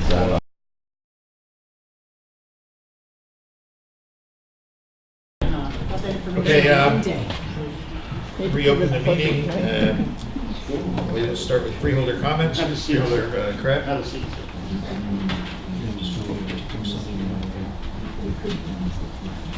Probably the most basic prime directive that this board has, and different from municipalities, is that the scope and responsibility this board bears is for the overall aggregate benefit of 24 municipalities. It was probably, I don't know if it was an executive session that we were having talking about something else that I first heard about the Sparta issue with regards to the health. And this was probably back in like January, when I first heard that there was any issue at all, much less the extraordinary measure to give notice to exit the system. When there's issues, it's certainly something that freeholders shouldn't get involved in. That's why we've got administrators and we've got department heads. When it gets to the point that there seems to be a strategic exit by a municipality, that's the point that I would have thought should have involved freeholders at that point, because that affects the framework of the business that we have here. So I didn't know that there was these problems to the extent that there was something extraordinary like exiting that was about to happen, much less actually sent the notification in. I'm glad to see that it hasn't happened yet, even after that extraordinary measure. And I know that some of the reasons, I don't know if we saw this officially from an email to their run, or if it was something that we were talking about internally, but I think the issue was for, and I'm throwing a dart here, for the 400 and some odd thousand that represents Sparta's portion of the total tax levy, they didn't feel like they were getting $400,000 worth. Yeah, my concern here is,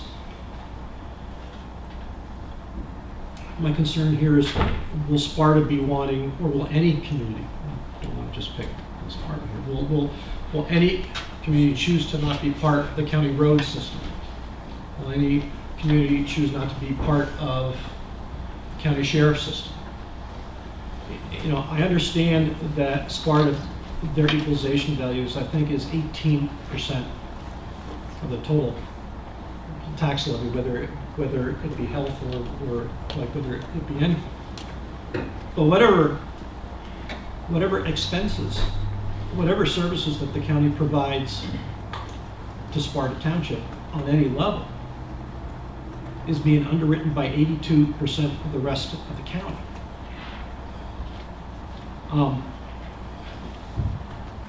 I feel very comfortable with this action that we're taking here, not something as a tactic, but something that probably should have been done several years back when we consolidated all the health services into the same unit, that we no longer needed a separate tax levy, as when we bring it into the general fund now, it serves, you know, as protection for 24 municipalities. Hopefully, going forward, if there's issues, that there'll be something that will come back to this freeholder board before a shot over the bow with a notification that somebody's going to be leaving. I think one of the good exercises that came out of this was that apparently there's been enhanced or improved or better communication channels that probably could be applied everywhere across the enterprise. But what this board does is it has to act and represent on the scope of 24 municipalities. And I think what we're introducing tonight on a first reading lends itself to that. And that's all I have. Thank you, sir. Go. Yeah, I think that the information that we received from the state came, I guess Monday, was it Monday? I heard about it Monday night. It came suddenly, it wasn't expected, and then you had this meeting that you couldn't change. So I'm not sure that, you know, that Sparta or even Vernon, with mayors here, were aware of that change and why that change was happening. It didn't come from the Freeholder Board, it came from the state, that was the manner in which they wanted this handled. I think Sparta had some legitimate concerns when we initially met with them, and I think you're right, we've been trying to have better communications and work on some of the issues that they felt could be better served. And we're going to continue to do that. I just like to talk, and I want to thank Greg for coming in and spending so much time over the last few days on this budget, but our Treasury Department and Ray Sarinelli and his son have spent exceptional amount of time going through this. I met with him again this afternoon for another review for another hour and a half to go through some of the numbers. Being that I knew I really wanted more of a history in some of the areas. And you know, people tell you, well, just cut and, you know, get a different accounting system and company, that's going to make this better. The numbers are the numbers. And within this budget, there are a lot of state things that we can't control. Plus you have a solar project that's not profitable at this point, and so many unknowns and so many variables associated with that as much as we tried and we wanted to get where we were below that 2%, we weren't unable to do it. Every time we seemed to get there, there was another expense that showed up. We had medical things and things going on at the jail as well. So I want to commend the Freeholder Board. And I know we're disappointed that it's not where we had expected it to be, but I do believe that it's a reasonable budget that will put us in a position hopefully better for next year. If we could just get, at least I feel, if we could get a grasp of some of these numbers, of some of these times, of some of the operations in this whole solar project, we could plan better. But you know, every time we were talking this afternoon about the 1603 grants, you know, when are they coming in, we really don't know. How much you're going to get, we really don't know. And all of those unknowns make it very difficult to plan as you would in a normal budget. There's just too many things that we don't know. I asked that question to Ray Sarinelli about, do we have a plan to manage the finances of a solar project? And we do. We do have a plan in place. And we're going to continue to work through that plan in the next 3 to 5 years. And by that point, we should know and be stable, have a stable idea of what it's going to cost us. Am I correct, George? I don't want to put out something that's important. There's a lot to it. I'm still trying to learn so much because I'm coming in new. And it gets very frustrating every time you think you're getting somewhere, you're not getting somewhere. So it's been a very difficult budget, but I think it's a responsible budget.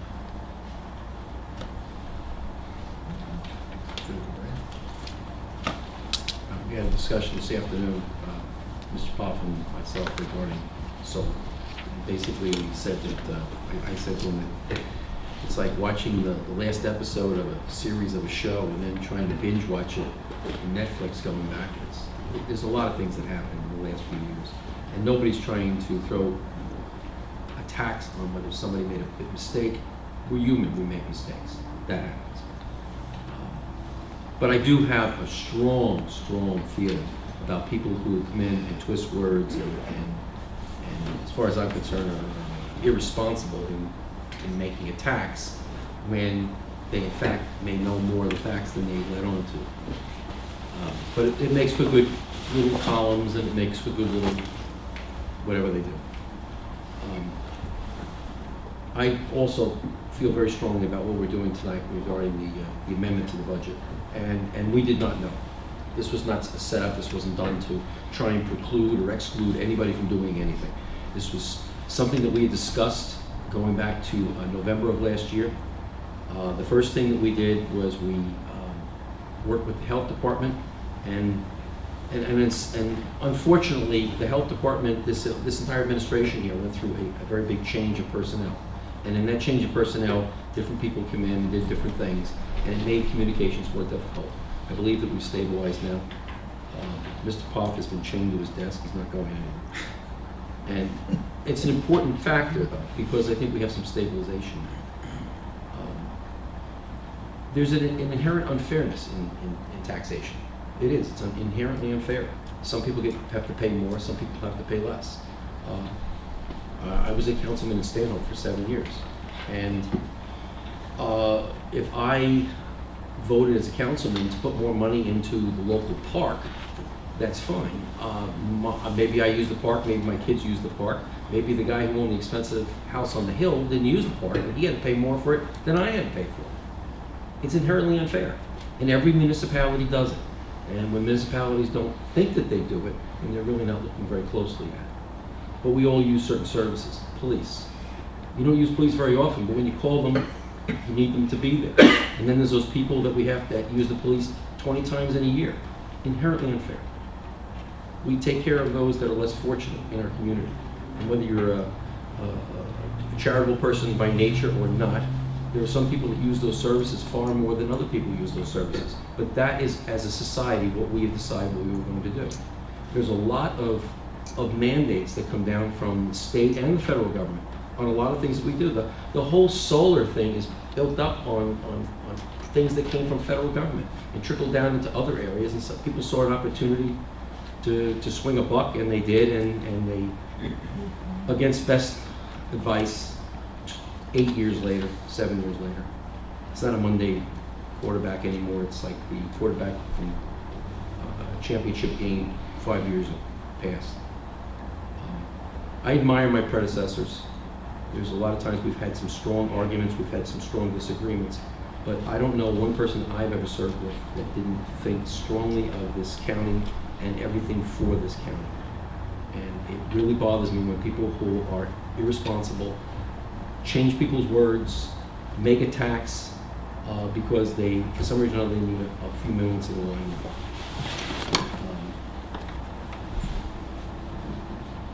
I wasn't going to talk much about anything today. I guess maybe, oh, there is one other thing.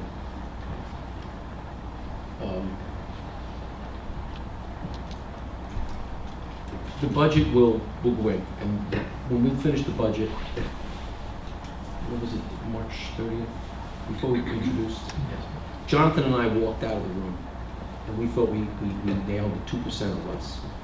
I mean, we really thought we got it. We had gone through every single thing. We went through everything you could do. In fact, we even cut places that people got very annoyed about into different areas of finance. And then it started rolling back in. It started rolling back in with the health benefits. It started rolling back in with the prescription costs. It just started rolling back in. We have a problem in the jail where we can't maintain a doctor and nurses because it's a very, excuse me,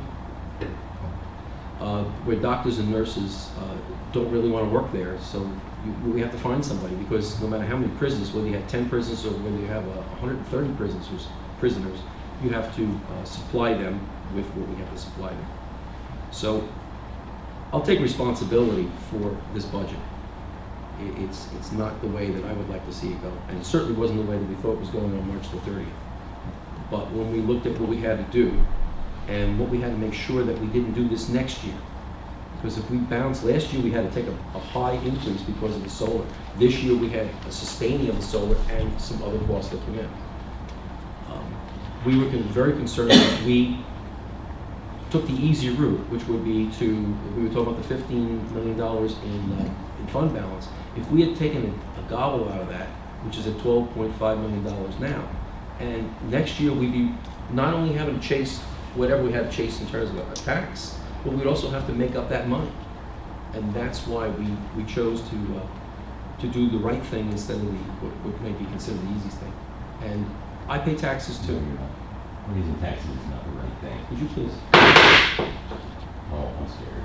I'm leaving. You guys do nothing but raise taxes year after year. Quit showboating. I will fight you, sir. I'm not showboating. You're not. I will Get fight out of your my higher meeting, taxes. sir. Get out of my meeting. I will This is fight not your your higher meeting. taxes until you lower them. Have a nice day.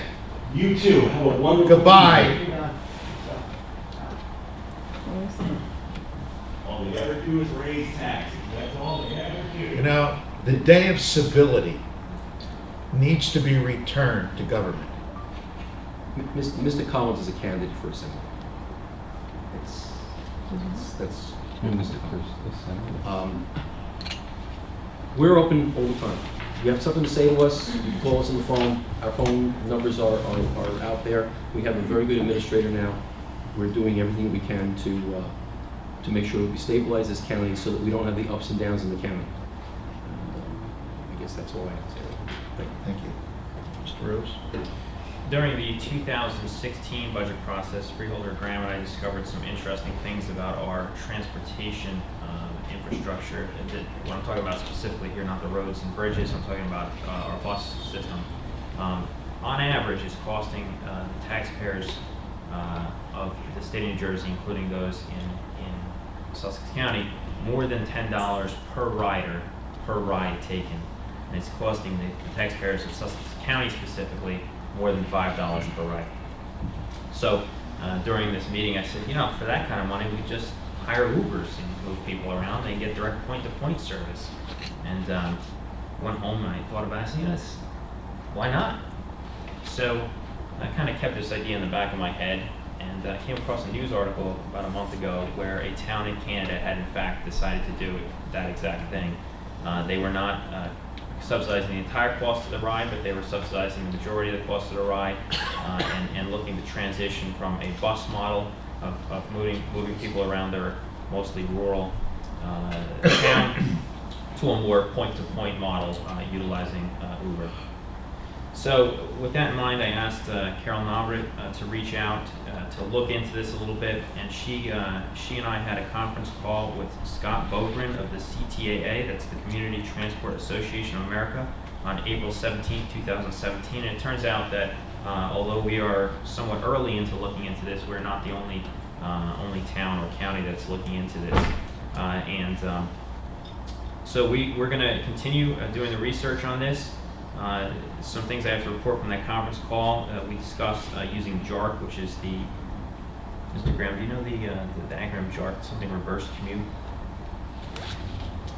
The JARC is a reverse commute grant, and this group is basically people that we are paying to bring them to and from work so that they can continue employment. That might be a perfect group to start with. We have a lot of issues with transportation with them. If they want to work past 6 p.m. when our buses stop, they have a hard time getting home from work, so they can't take overtime, things of that nature. It seems to use Uber or Lyft, you need both a credit card and a smartphone and or a computer. It appears from the research that credit cards are the limiting factor, not smartphones and not computer access. People who are below the poverty line typically have access to the internet, have access to apps, but they do not have access to credit cards. That's the limiting factor. So there may be some model where we can do this whereby Uber or Lyft would bill Sussex County. We would add subsidize the rides and then reverse bill people directly so they can pay either in cash or credit cards. This idea is very much in its infancy. It may go nowhere, but I just wanted to let the Freeholder Board and the public know that we are looking into it. That's it, Mr. Director. Thank you.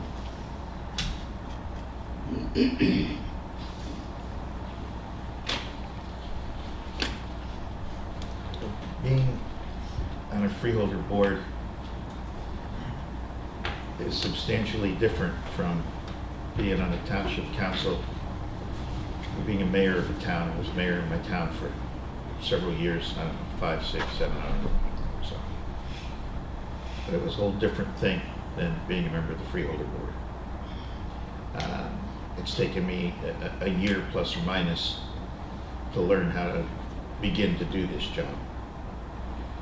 When those of us who were on this board ran, and I know this for a fact, we ran for the sole purpose of doing the right thing. And anybody out there who believes for a minute that we enjoy a tax increase, that we have not personally spent hours and hours and hours of our own personal time away from family, nights, days, we get paid, yeah, right, I know that. for whatever that's worth, it was used up at the end of January. And I am proud to serve with everybody on this board. Ms. Patillo and I sat on Capitol, and we went through everything, every truck, the condition of our trucks and bridges is deplorable. There's never enough money to do what has to be done for them. And the process to do anything is so burdensome and costly that things have to wait year after year after year before we can get them. I am proud to serve with Mr. Graham and Mr. Rose, who I know spent hours and hours going through this budget line by line, spoon and fork at a time, to make this work.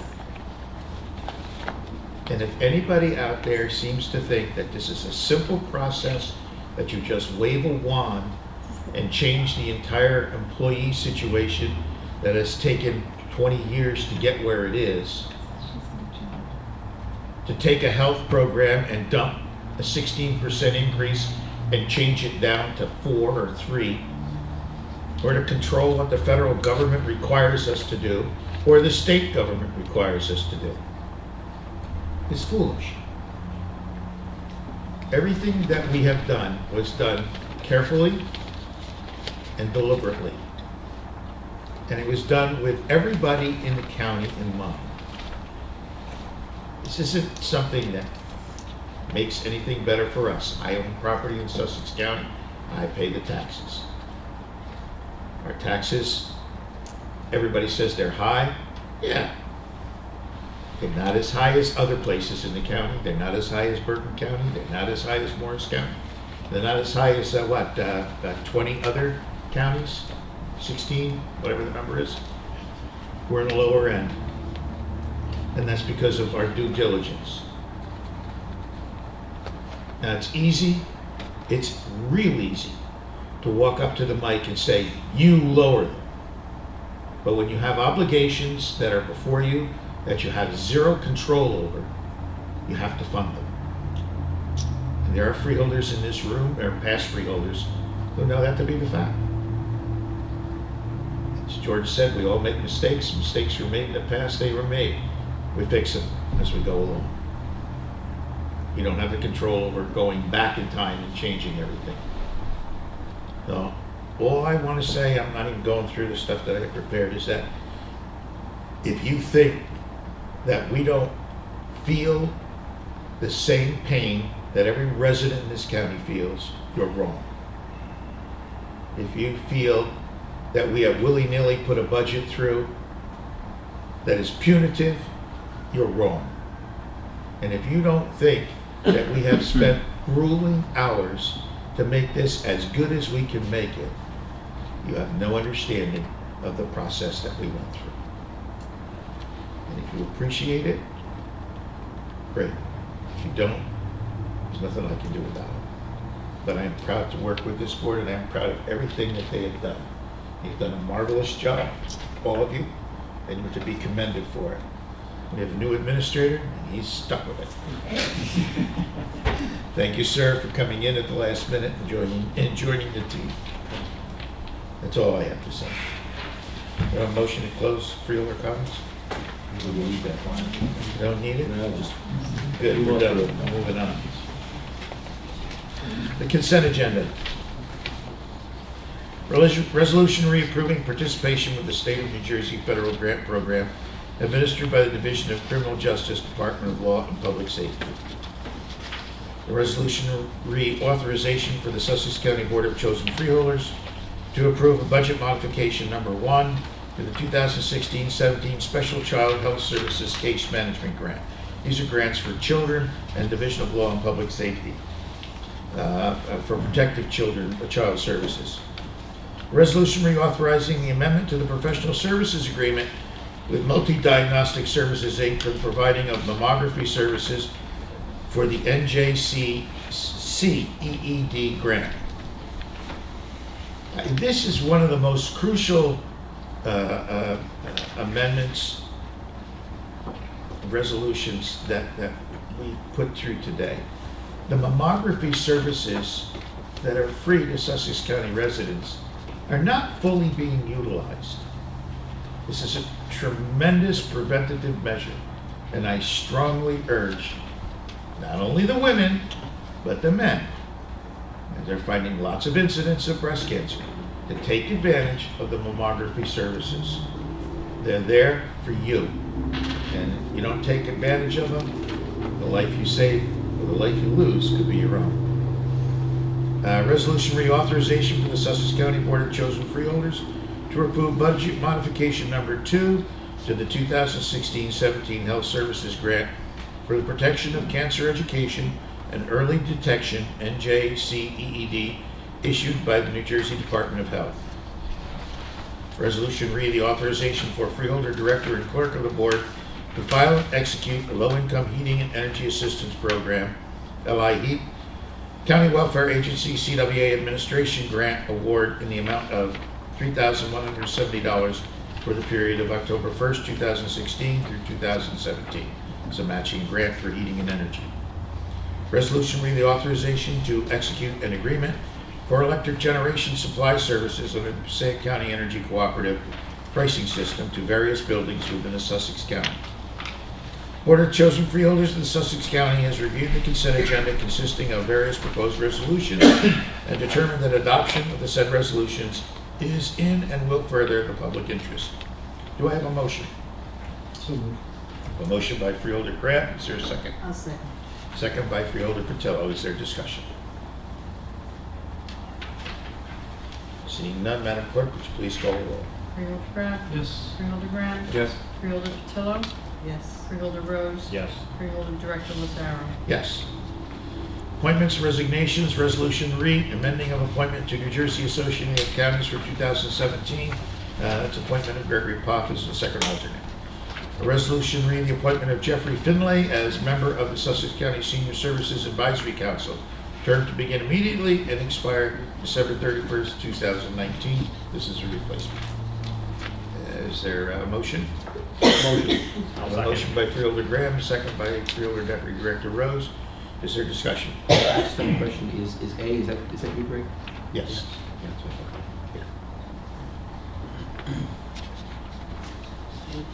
Call the roll, please. Freeholder Kraft. Yes. Freeholder Graham. Yes. Freeholder Patillo. Yes. Freeholder Rose. Yes. Freeholder Director Lazaro. Yes. Resolution re, providing temporary closure of County Route 517 in Ogdensburg Borough. Resolution re, providing temporary closure of County Route 644 in Vernon Township. Resolution re, providing temporary closure of County Route 630 in Branchville Borough. So moved. All the closings, okay, go ahead. Is there a second? Second. All these closings That was are fair. for those crazy people who want to go run 5Ks and 10Ks and kill themselves on a Saturday. We open the road and let them go at it. Well, that's given encouragement. Beyond that one. All those in favor? Aye. Opposed? Motion is carried. Awards of contracts, change orders, and bids. Resolution re-awarding a contract extension through competitive contracting process to Turning Point for adult substance abuse treatment services. Self-explanatory. Awarding contract extension through competitive contracting process to Turning Point Anderson House for adult substance abuse treatment services. Again, self-explanatory. Awarding a contract extension through competitive contracting process to Freedom House, Inc. for adult substance abuse treatment services. Again, self-explanatory. Awarding a contract extension through the competitive contracting process for the Center for Prevention of Counseling and Substance Abuse Recovery Supports Program. Resolution re-awarding a contract extension through the competitive contracting process to the Center for Prevention and Counseling for Adult Substance Abuse Treatment Services. A resolution re-awarding a contract extension through the competitive contracting process to DAISY, Domestic Abuse and Sexual Assault Intervention Services for Substance Abuse Recovery Supports Program. Resolution re-awarding a contract extension through the competitive contracting process to Capital Care, Inc. for adult substance abuse treatment services. These are all grants, pass-through grants to provide treatment and counseling services for people involved in prevention of abuse and domestic abuse. Do I have a motion? Second. I have a motion by Freeholder Crab and a second by Freeholder Graham. Is there discussion? Call the roll. Freeholder Crab? Yes. Freeholder Graham? Yes. Freeholder Patillo? Yes. Freeholder Rose? Yes. Freeholder Director Lazaro? Yes. Resolution A, read the payment of the bills. Do I have a motion? Motion. Do I have a second? Okay, we're not paying the bills. Let's not pay him. Yeah, second. Second. Second by Freeholder Crab, motion by Freeholder Graham. Resolution A, is there discussion? Call the roll, please. Freeholder Crab? Yes. Freeholder Graham? Yes. Freeholder Patillo? Abstain. Freeholder Rose? Abstain. Freeholder Director Lazaro? Yes. Resolution B, read the payment of the rest of the bills. Motion to pay the rest of them. Motion by Freeholder Crab to pay Second. the rest of the bills, second by Freeholder Graham. Is there discussion? Call the roll, please. Freeholder Crab? Yes. Freeholder Graham? Yes. Freeholder Patillo? Yes. Freeholder Rose? Yes. Freeholder Director Lazaro? Yes. Resolution read authorizing the entry into an agreement between the County of Sussex and the Sussex County Technical School concerning the funding of the school roofing project as provided for under bond ordinance number 219-2016. Is there a motion? Motion. I have a motion by Freeholder Graham. Is there a second? Second. Second by Freeholder Patillo. This is a motion to repair the roofing project at Sussex Tech. Is there discussion? Call the roll, please. Freeholder Crab? Yes. Freeholder Graham? Yes. Freeholder Patillo? Yes. Freeholder Rose? Yes. Freeholder Director Lazaro? Yes. Resolution D, reauthorizing emergency temporary appropriations of 2017 operating budget for the County of Sussex. Is there a motion? I have a motion by Freeholder Crab. Is there a second? Second Freeholder Graham. Is there discussion? Call the roll, please. Freeholder Crab? Yes. Freeholder Graham? Yes. Freeholder Patillo? Yes. Freeholder Rose? Yes. Freeholder Director Lazaro? Yes. Introduction for first reading of bond ordinance providing for the local share of construction costs of and improvements to academic building F at Sussex County Community College located within the County of Sussex, State of New Jersey, undertaken in connection with the building our Futures Generation General Obligation Bond Act, appropriating $1,040,068, therefore, and authorizing the issuance of $1,040,068 bonds or notes of the County of Sussex, State of New Jersey, for financing such appropriation, and authorizing the public hearing to be held on Wednesday, May 10, 2017, at 7 p.m. and publication thereof. Motion to adopt the bond ordinance on first reading. Motion to adopt. Motion. Freeholder Crab and a second Freeholder Graham. Is there discussion? Call the roll. Freeholder Crab? Yes. Freeholder Graham? Yes. Freeholder Patillo? Yes. Freeholder Rose? Yes. Freeholder Director Lazaro? Yes. Motion to authorize the clerk to advertise this bond ordinance as introduced for the first reading and also post same on the bulletin board in the lobby of the County Administration Center, together with notice of public hearing stating that a hearing will be held on May 10, 2017 at 7 p.m. prior to final adoption of this bond ordinance. Is there a motion? Motion. Motion Freeholder Graham. I'll second. Second Freeholder Rose. Is there discussion? All in favor signify by saying aye. Aye. Opposed? Motion is carried. No personnel. Is there administrative report? No report, sir. No report. County Council? Nothing to report. Nothing to report. Any unfinished business? Any new business? Public session from the floor. Motion. Motion for public session. Second. Public session from the floor. Please note everyone is asked to keep their comments to 5 minutes or less. Please state your name, spell your last name, and state your municipal residence. Floor is open if anyone wishes to speak. Yes, sir.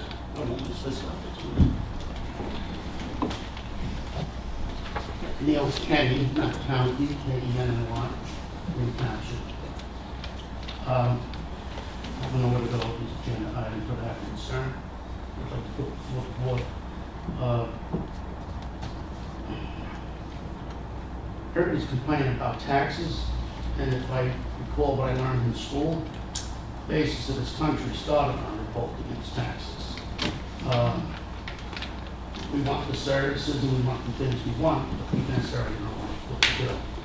And that's not saying that I enjoy paying taxes and not paying taxes.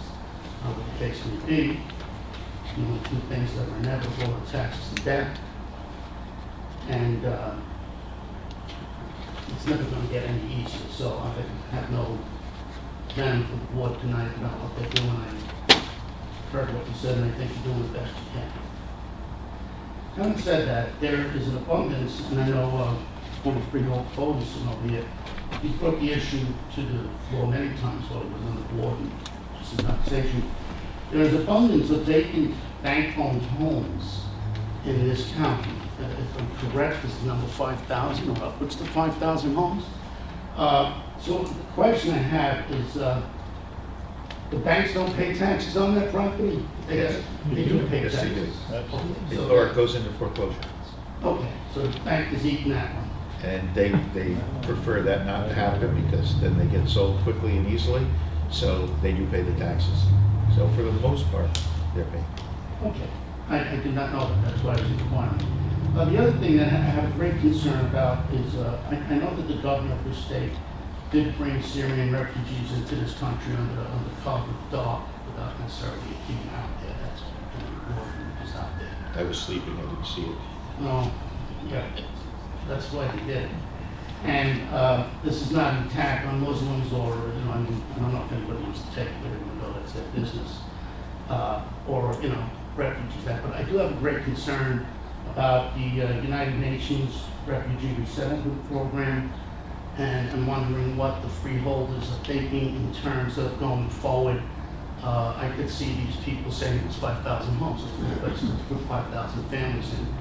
And, I don't know how many churches or synagogues we have, but I don't know if we have any mosques. I don't see 100 of them above all the sun, as far as the property and taxes. The other matter that concerned me, I think Freeholder Graham said that the personnel that has changed in the last couple of years, and a young woman spoke to a former lawyer or whoever it was that was saying, I don't know where he is. There's concern about this thing. And the thing that bothered me was that as a new resident in the county, in the 2016 reorganization meeting, I had brought up 2 points of interest. One had to do with stolen valor, and the other one had to do with Mother's Milk Bank, which I think still is a very critical and a needed source. Having a grandson that when he was delivered, what was it, almost 5 months early? He was almost 5 months early. He's now 7 years of age. He's absolutely fine. And we didn't get a lot of legwork on this. And then the one woman who was really helpful to me, and I used to sit over here quite often, was Mrs. Sarah Polzano. And now I understand she's in the wind, gone, whatever it was, her job or position was eliminated. And that kind of concerns me, and you could call the time and tell me to leave. I'm not going to be dramatic about it, but it just seemed to me that there was a lot of concern about when this woman was pushed into, or was granted the position, her education, thereof, lack of more, whatever. And I don't know, please, thank you. But there was some legal wrangling which brought about a former employee back, a former employee back into the position. I don't know the woman's age, but I understand if she puts in another 2 or 3 years, she bangs out, maxes out her pension, which we have to pay for going down the road. And that Ms. Dalzano is removed. And I just am somehow saddened by that, because when the person who did get through the courts back in that position, which will allow her to build her pension, leaves in 2 or 3 years, where do you go with who you put in there then? And the person who had the experience or was capable of doing it was doing a good job until she was let go, was, to my knowledge, Ms. Balthazar. So I'm not asking either you or the board to, go on the record with this, but it just concerns me because it's kind of like tournament, you let good people go, you don't know what you're going to pick up. He's leaving, you put in your time, you've gone, I understand that. He served it diligently, so did Mr. Bowden. And there's change, but we don't know what we're gonna get. You know, God forbid you might get a rebel razzle like me in there, and then really you would have a problem. But, you know, I was sad to hear that Ms. Bolzano was done, because I thought she did an outstanding job, and she was there anytime I had a question, she was there and she helped. And I don't know Ryan's of it, but I would recommend that maybe if the position's gonna be available, she be rehired in some capacity. That's my personal, thank you. Thank you. Yes, ma'am. Thank you.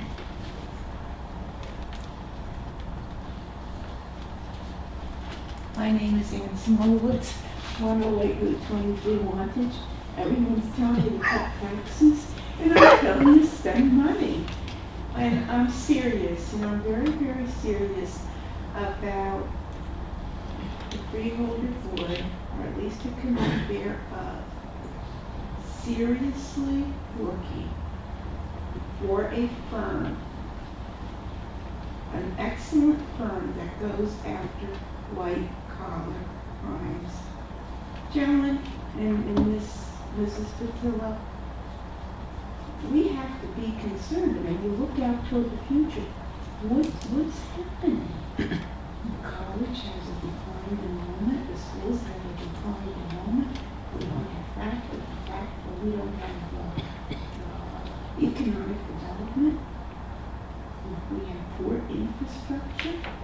And we're broke. Not only are we broke, we have a lot of debt. And I don't see anything out there that's opening up and that we're going to see any improvement. So when I'm up here, I'm very serious about saying if we could possibly recoup some of the money that we're going to have to pay for this project. And I continue, I'm not critical of the project, because I think the project was a good thing. Just as you're here today and you're talking about how you're really concerned and looking on the budget, and I understand that. I was in a similar position, served on every board meeting with borough council and municipal treasurer. I know what you're going through. It's not an easy thing. But we need help, and there's nothing out on the horizon, so we're going to have to help ourselves. Please seriously consider retaining an excellent firm to see. We think that maybe we can't get the money back, but if you get the right lawyer, you can get the money back. Thank you. Let me just make one comment. Yes, sir. The doom and gloom for Sussex County it is not necessarily all doom and gloom.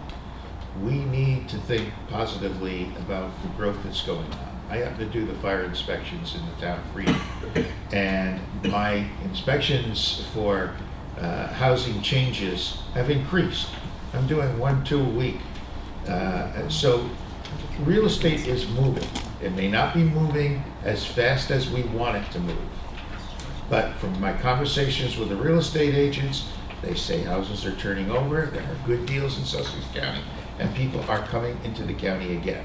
We're going through a cycle, we know that, we have to grit our teeth and bear it, and we will get through it, and the county will restore itself. Business will come back.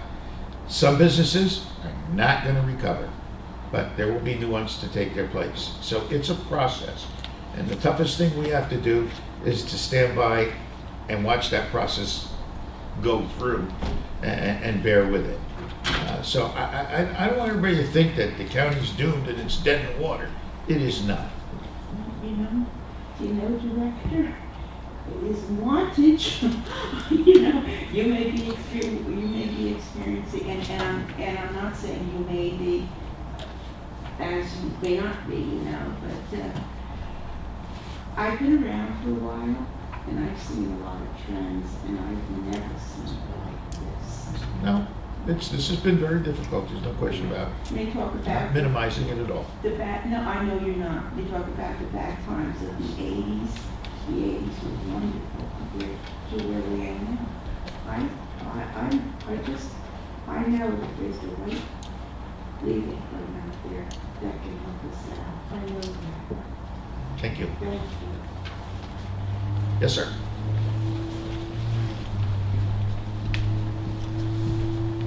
Josh Ritzberg, Deputy Mayor of Sparta. I just wanted to address some of the comments that were made regarding Sparta. First, Freeholder Craft, you called our resolution a shot across the bow.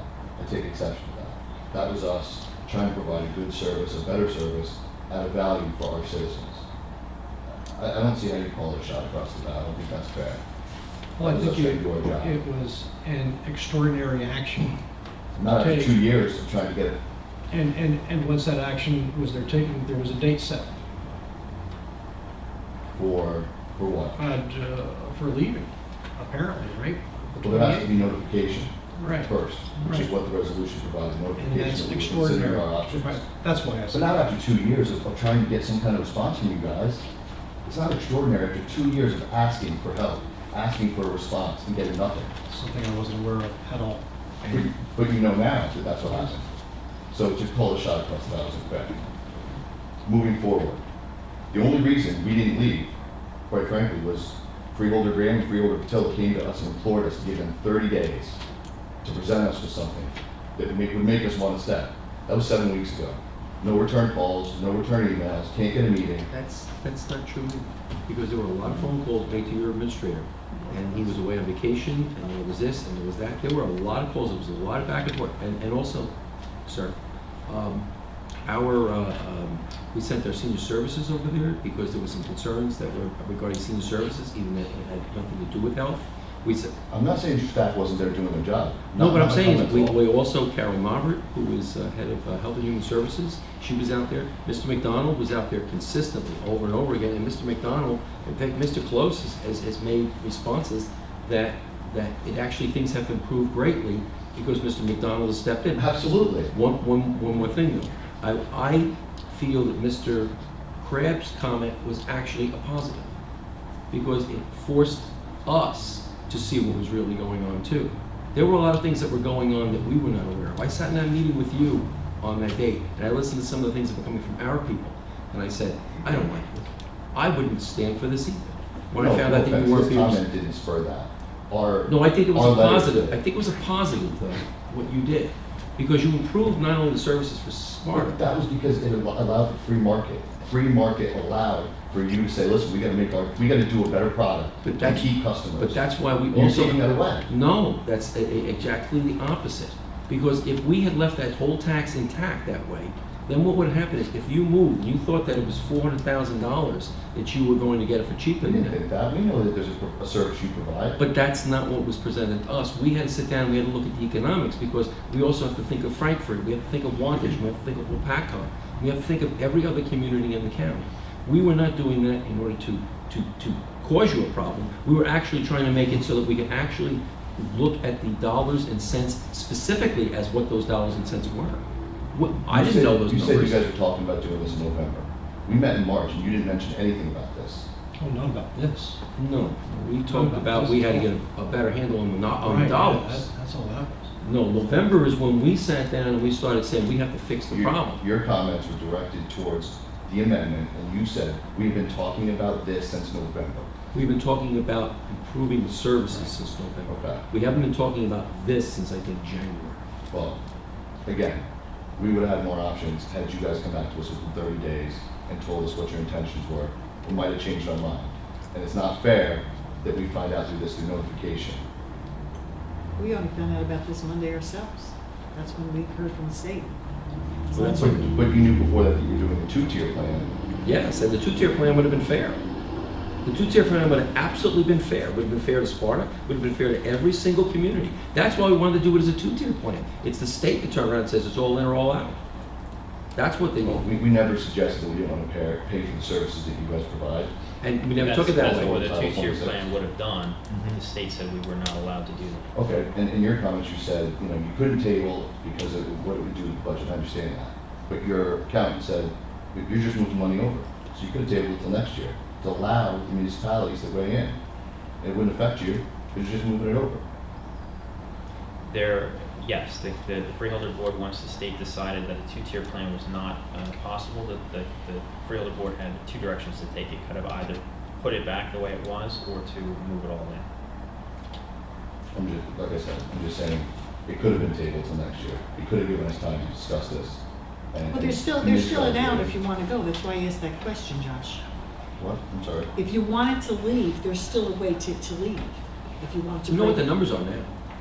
Even if you're all in, we know what the numbers are. Well, we would like to see that. And that's fine, and we're being very specific about it. But I have to thank you. I have to thank you. I don't like exactly the way things went down, but I have to thank you because it gave us the opportunity to take a look at how we deliver services better. Communications were poor. Communications were when somebody went out there. We had people in your community, working in your community, you didn't know about. We had services for seniors you didn't know about. We're working now to make sure that you know about those services. We're making sure that we have, once a month, we have a call-in for every community. We realized this last month, it's going to be on a same day all the way down the line. So administrator or whoever you might designate to call in, whatever your services are, we'll have people out to your place more often. And this is not just Sparta, this is everyone.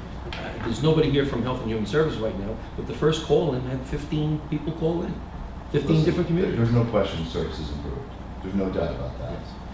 I just wish, and it would have changed our outlook, if you guys would have come back to us in that time frame and let us make that decision on our own, and let us say, yeah, we want to stay, not be forced into it.